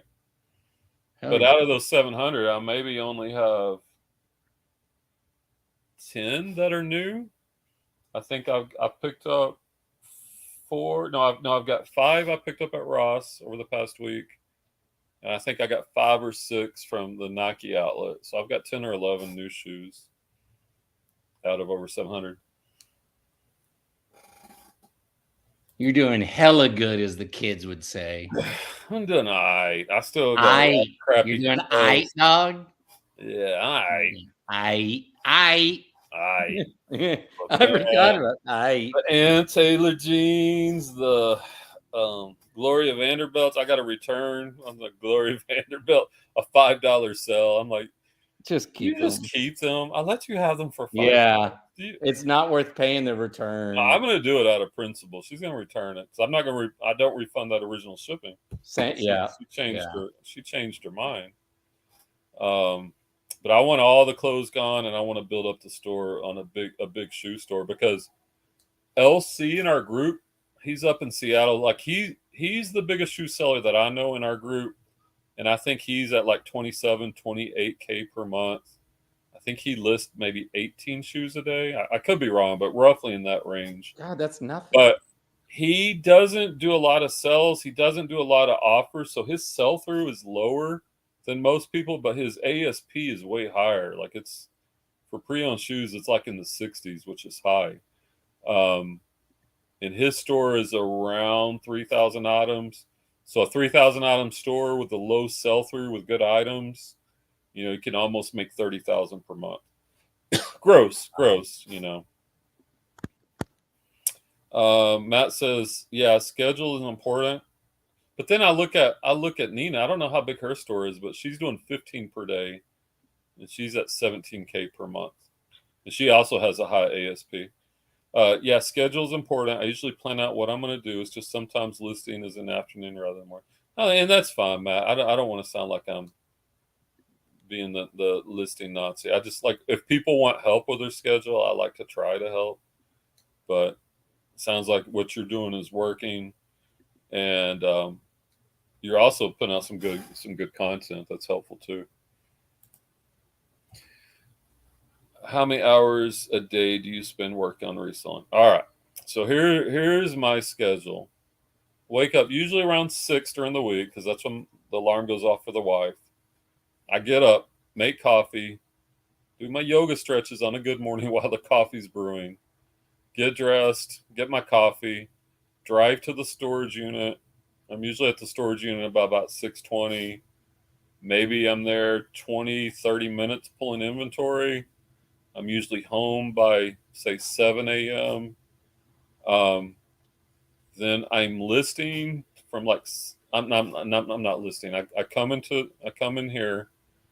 I fire up eBay. I do my daily coupon. I do offers to likers. I answer messages. I send offers out. I check for any cancellations, any disputes, all of that kind of customer service stuff on eBay. That usually takes, I don't know, about 10 minutes. Then my two girls usually leave around that time, around 7:15. So I see them out the door. Then I go into shipping. That's usually between around 7:15, 7:20. I ship. On average, I'm shipping out about 15 items a day, I'd say on average. That probably takes 30, 40 minutes on average to ship out. So around 8 a.m., I'm typically done with the shipping for the day. And then it depends. If I'm not sourcing that day, I'm then on the call with Chris's morning call. And while I'm on his call, if I'm not still shipping, I then like to fix 10 to 15 of my oldest listings on eBay. And then once that's done, I go into listing mode. Now, on a day where I don't go sourcing, I can be done, I don't know, I can be done by lunchtime on a good day. But most days, to be honest, I go sourcing. Like at 8 o'clock, I'm going out sourcing. And I'm usually driving a lot.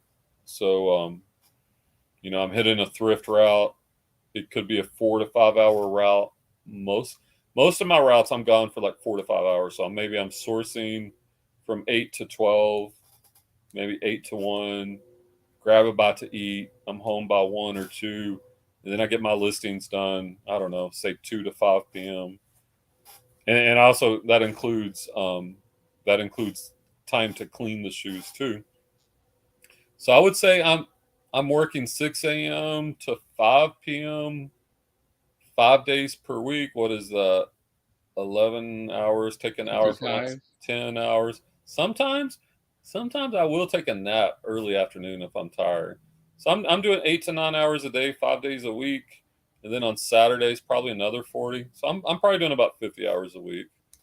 I got two things. First, I love when you say, I'll get the girls out the door, the girls this, the girls that. If people didn't know you, they might be like, this guy's awesome. He's got a throuple going. It's his wife, Claudia, who teaches at the high school where his daughter goes. Yes. And second, girls. When he says he gets a bite to eat, in my head, that means like it's a quick meal.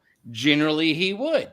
But every now and then, the Big Red Machine likes to go to one of two places to eat, because there's a couple of the Latina ladies that like the Big Red Machine. And his wife is Latina, so he's got the Kavorka like Kramer did. The Latin ladies love the Big Red Machine. Yeah, I don't know what you're talking about. But anyway, about 45 hours a week. Hey, what's up, Scott? Triple D's in the house. The man, the myth, the legend, dumpster diver dad. Scott, we used to do our podcast together. For anybody out there that used to watch the Reseller Roundtable that ended, I did try to get that thing back up and running, but Alton doesn't want to get it going, so I'm sorry.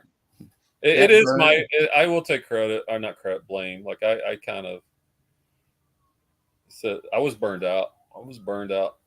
And so I said, hey, I don't want to do the podcast anymore. So anyway, there's Scott. What's going on, Scott, man? Anything new? I know Scott's probably doing candy on Amazon. He also hits the bins for some eBay gold. Yeah, there was a while when I first, like last year when I was going, my first year reselling, it was more than that. I was doing 12 to 14-hour days, 6 days a week. That first year, I was probably doing 60, 70 hours a week. Yeah. It was too much for me to keep going. 50 hours a week is fine because this doesn't feel, I don't know. I enjoy, especially shoes. I enjoy sourcing. I enjoy listing. I enjoy shipping. The only thing I'm not really crazy about is the cleaning shoes, but even that's okay.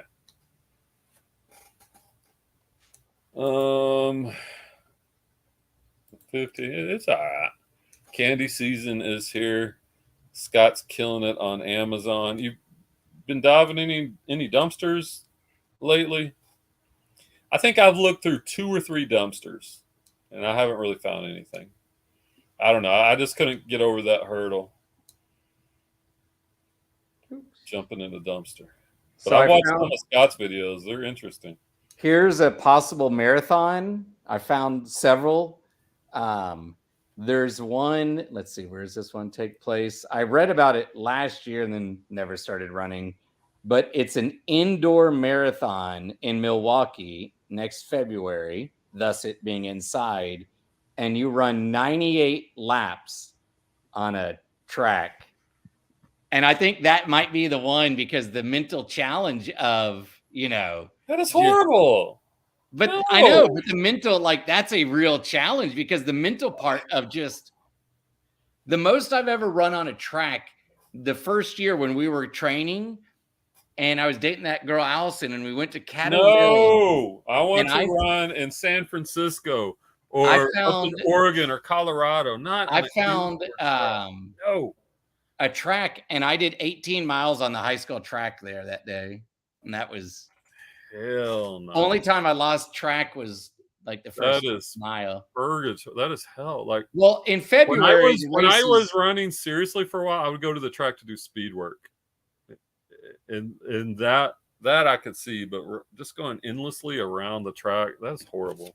Well, if I'm doing a race in next February, you go right ahead. I am not participating. I am not encouraging that nonsense.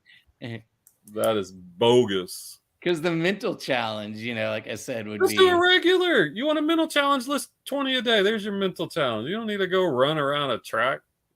You're sick, man. You're masochistic. Matt says, I heard you, Brian. You can resell 24/7. It's hard. Yeah. And there for a while, and I do want to add this. I was going for hikes because we have a nature preserve kind of close by, about 30 minutes. I also got a state park pass. I could go to Cedar Hill State Park. And I was doing hiking for about an hour, getting 3 miles in or so and getting the steps in, but just sound like a hippie, but being in trees and nature, I can just feel the stress just oozing away from my body. I'm so zenned out. And if I do it early, but I guess what's come in between that is I'm now sourcing a lot more, and I have to get there early to get on the routes. So I don't Yeah. know. Maybe on days I don't source, I need to go hike. I need to, yeah, finding that balance is hard. Scott's dumpster diving for boxes lately. Yeah, that makes sense. It's boring, Scott. I'm disappointed, man. So disappointed. That's the other thing I like about just selling shoes. I got my shoe box. I got my poly bag. I got my 12 by 8 by 8 box. And I got a 10 by 6 by 4 for a small. I've only got like 3 or 4 boxes I use. It makes shipping so easy. Back when I was an everything seller, like having to find a box, having to find a box. Oh, I hate those. I hate that. I hate it so much. Like me having to ask you about media mail the other day because I hadn't I mailed kind of anything. cringe when you asked me. I'm like, I hadn't mailed anything in so long. I just couldn't remember until I was typing it and hit send. Then I'm like, oh, duh. But I almost all my sales you saw are shoes or clothes. I still occasionally, like from 2 years ago, I've still got books and a little bit of hard goods. And every once in a while, one of those will sell out of the blue. Yeah. And I always kind of sigh. I'm like, oh, I figure out how to pack this, which is not that hard, but it's just like I'm so used to everything's the same way. It's easy. It takes no mental energy. And I think that's the key, Matt, if you're still here. Like when you get a schedule and a routine and a habit, it doesn't mentally tire me to do shoes because I know a lot about shoes. I don't have to spend a lot of time looking things up. I don't have to spend a lot of time on shipping. I don't have to do as much time on researching. But when I was an everything seller, I loved the hunt, but I was mentally tired at the end of the day because, you know, you got to test a VCR, you got to look it up, you got to figure out how to ship that bad boy. No, and then I'm going to go to an obscure book, and then maybe I've got a toy I don't know anything about, and then I've got a record, and then I mean, like, it's just mentally tiring to like kudos to people that are everything sellers because it is hard. It is way harder than being niched down, and I did it for a couple of years, and I think at the beginning it was fun, and I learned a lot, and I do think everybody needs to start off as everything seller. And spend some time seeing what's profitable, what you enjoy doing, what your storage system is like, and then kind of figuring it, and then slowly kind of niche it down if you want to scale it up, and if you want to, or if you just want to make it easier on yourself. True that. Even I've got Clay kind of coming around on that a little bit. On what? Sorry, I'm listening. That whole philosophy. Yeah.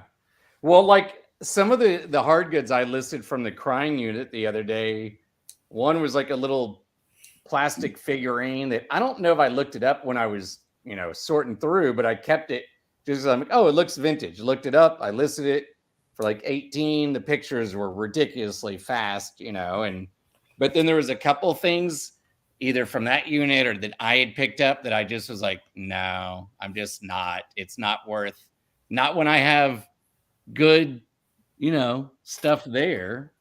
I mean, it's just like, no. Yeah, here's Matt's comment to go with what you're saying.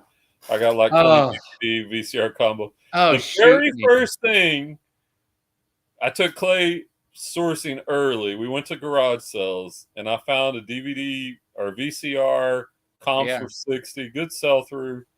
I paid $2 for it. I'm like, here, Clay. Here's your very first item. It took me a while to list it, but yeah, it took him a long because I've sold many a VCR, but you got to test it, and there is good money on them. But I think right now that sounds terrible.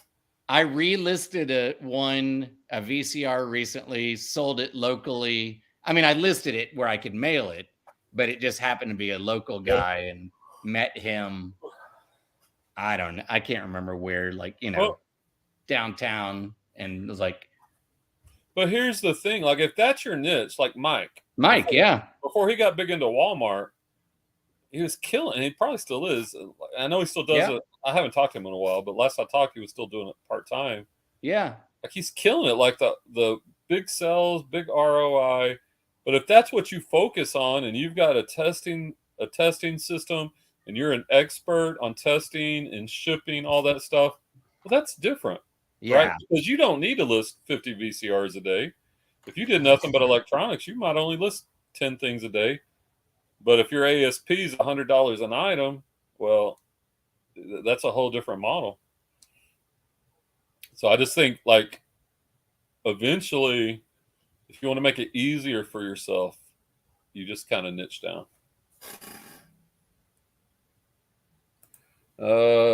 Scott asked, "Did you watch Mike's latest video?" I haven't. What's it about, man?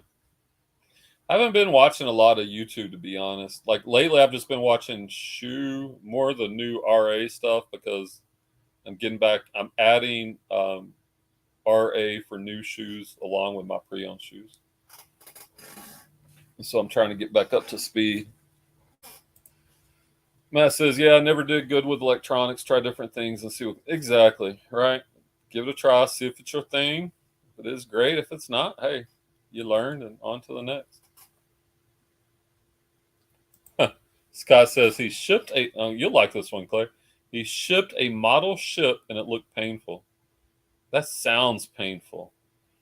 I know when we were doing the reseller roundtable, Scott, like he was talking about that expensive turntable that he sold, that return, and where the customer was scamming him. I know he was really annoyed by that. So I can only imagine doing a model ship. Ugh. So I know very little of what Mike and the Walmart. Is what he is doing, is it kind of like an Amazon-ish type thing? Like just anybody with Walmart, like where you would sell? Yeah, basically like salt and kind of pepper. like Walmart's FBA style. Okay. Some of it he would do seller fulfilled. But he was, I'm assuming he still is. Last I heard, he was like in the grocery.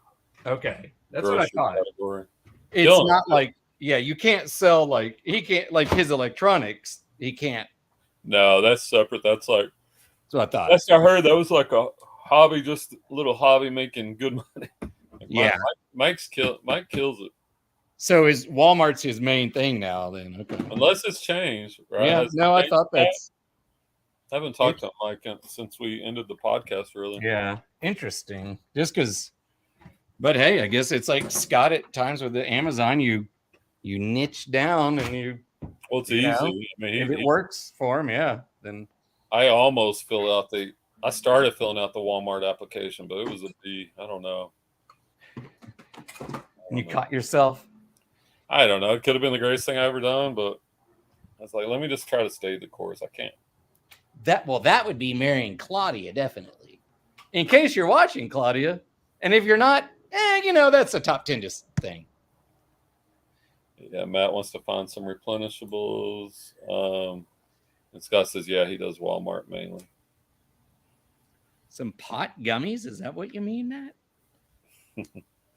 All right, man. We've been going 3.5. What's our longest one? Didn't we do a 4 or 5 hour one back in the day? There was one because remember you went like to dinner and for like 2 hours. Oh yeah, that was when Jay. Me and Jay just kept going for a while. Here's some weird ass jeans. It's got. Yeah, I was hosting the call, and then it was like on a Saturday. I had to go, but Clay and Jay were just chatting away. I'm like, hey, I'll just leave it on, man. I'll come check back later. I think I was working too, listing, taking pictures. That's when I was in the apartment, I remember.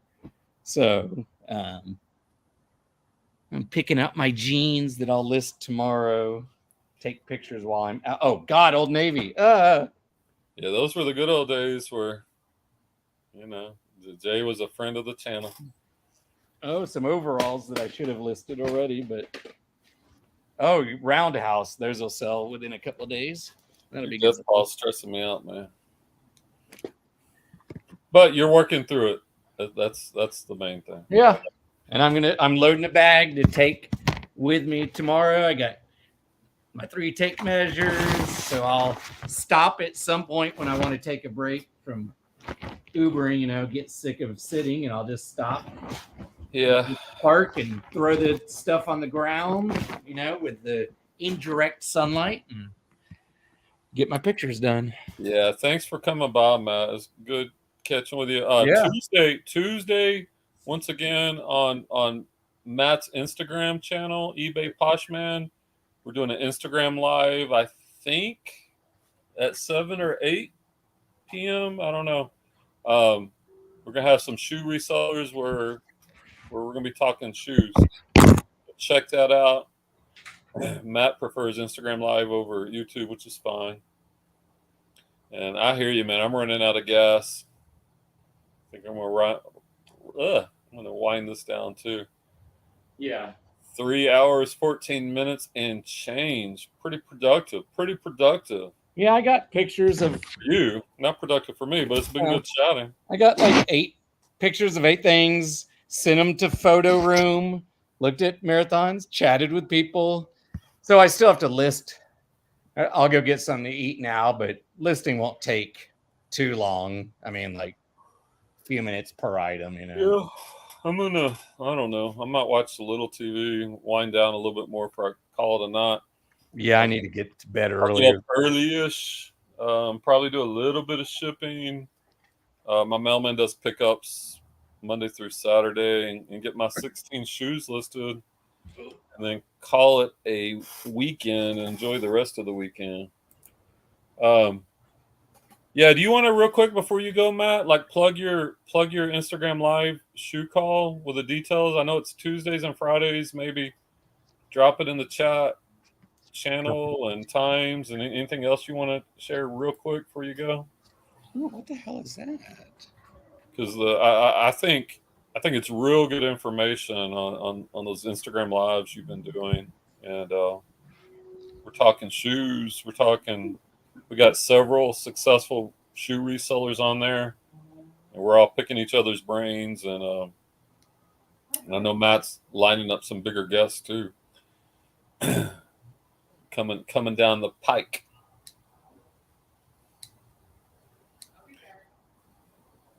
All right, so Matt says Tuesday's the next live shoe talk. Do you have a name for it? Maybe we need to come up with a name for it. Like I know it's shoe talk, but it's gonna be Instagram live Tuesday, 8 p.m. Eastern Standard Time, 7 p.m. Central, at eBay Poshman. We'll be doing a shoe talk. Matt will be hosting, and we'll be chatting shoes with some other shoe resellers. So it's a little bit more focused, a lot more focused than my lives. My lives kind of go all over the place, and we're not just talking. You're welcome, people. But Matt says one lady that's coming on sells shoes and clothes, but she's really cool. Nice. I want you to have uncool people on. Reseller chat. Do you want to niche it down and incorporate shoes in there, or is it going to be a little bit more open to any resellers, or are you going to try to stay focused on shoes? Just things to think about. Oh, it's reseller chat. Okay. All right. Reseller chat Tuesday at 8 Eastern time. Eastern. Okay. Check it out. All right. You got any final words, Clayster? Here, I'll show y'all. Yesterday at the bins when I was just killing time, I only got 2 things to sell. Those jeans that I didn't really notice had stains, but I'm going to list them because I took pictures. And a ski suit from like the 80s. But I don't know if you can see Carter Cowboys. Can you see that? Basketball shorts. Yeah. That's a Dallas ISD high school. Aren't those awesome? So I was like, and they're like my size. So I'm like, okay, I got some sweet vintage Riddell or Russell. That's Russell, right? Yeah. Oh, wait, where is it? Yeah. Yeah, see that. So I was like, okay. Yeah, that's one of my cooler finds, So no, yeah. Matt says most of the people sell shoes, but don't want to limit it. Fair enough. Yeah. So any reseller can come and watch. We'll probably lean into shoes a bit more since the core group on there, at least at the beginning. That's what mostly we do. All right. Well, thanks everybody for coming out. If you haven't, let's go ahead and smash the like button. Yeah. Since we're here already, why not, right? Yeah, or if you hate it, hit the dislike button. Hey, whatever you're feeling. They both work. I ain't gonna cry. I might cuss you out if we're talking about listening on your phone. He at least won't. Thanks, Matt. He won't cry on camera, is what he's saying. Yeah, Matt says Scott and Clay, y'all are welcome to come on the reseller chat. That'd be great to hear you guys on there. Yeah, I'll come on sometime, and I'll watch. Probably it's a little different vibe. I don't know. I liked it. I don't know. Yeah, I watched. I don't know, over half of it last night. I think while I was, taking pictures. Yep. Oh, here, last thing. The drawstring in these shorts I got it untied, but look, when you're like, okay, I'm like, and it's like a shoelace. I think that someone fished through there. I'm gonna have to replace that. Yeah, it was fun, Matt. I enjoy it. I look forward to more of those reseller chats on Instagram. Yeah, I'd love to see you on there. Love to catch up with you on a live, Scott. I know we did our reseller roundtable there for a long time, and you and some others supported my YouTube channel when it was first getting started, even though I don't spend a lot of time on here anymore. So always like talking shop with you guys. All right, guys, that's it. We're gonna call it a night. Matt says, thanks, guys. Clay, promise you will jog tomorrow. Are we gonna get a commitment? Not for tomorrow, Sunday. Pinky swear, because to me, pinky swear. So you're gonna if you can drop by the Instagram live on Tuesday, and we'll get a report on the running, Clay. And maybe we'll see Scott on there, and maybe even you, Clay. And I like what Matt's doing on Instagram. He's also his YouTube channel is pretty good too. I'll probably watch at least because often, like I said, I work at night on eBay. So, and I used to watch Cat a lot on Tuesdays because if I'm listing, I, try to find a live. Are you going to go grab something to eat? What you get in the car for? Are you parking it? No, I got to go get dinner. Yeah, I don't have any. Wait. Last questions. Last couple. Yeah. Guess where I'm gonna go. What's for dinner? Hold on. It's 10:38, so I'm limited. So you're limited. Is where we go usually? They're closed. Yeah, it's closed. That's Phoenix. Out. El Phoenix is out. Hold on. Okay. So it's fast food. For 500, is it Sonic? Yes, and cheese sticks might be a possibility. And then I'll go back to no cheese again for like a week tomorrow, yeah. Tater tots and cheese sticks? Probably so, yeah. And a soda. Dr. Pepper? Yeah, Dr. Pepper, yeah. 23 flavors. I like it. Yeah. The late night dinner of champions. Right. Well, it's like Bobby, the guy that co-hosts with Mike now and used to always come on Tommy and Tracy show live. He's in Long Island and he'd always go through the drive-through. Like he'd get on his phone, ring in, or he'd text him and be like, hey, I'm back here. And we'd always joke with him because he always has like the same, or he'd be like, chicken 2 times. Or the 24-hour bagel shop because it's the Northeast. Only in the Northeast do they have that. Well, Matt says enjoy Sonic and enjoy that run on Tuesday. And the emoji is a guy running. It looks like a fire coming out of his ass. I guess he just had Sonic and he's having some my stomach IBS issues. No, my stomach. Joe Dill says Krillin, yeah. Bobby, or long story short. Yeah. Nice. And there's I know you've talked about it. I've never seen that show. All right, I'm gonna let Clay go get a Sonic. I'm calling that. Y'all once again check out Matt eBay Poshman Tuesday Instagram live. It's good. I promise you'll enjoy it, and we'll catch it on the. I don't know. I'm thinking about maybe doing Fridays lives. Clay, trying to get some regularity. All right. Yeah. We'll catch you on the next one. Peace.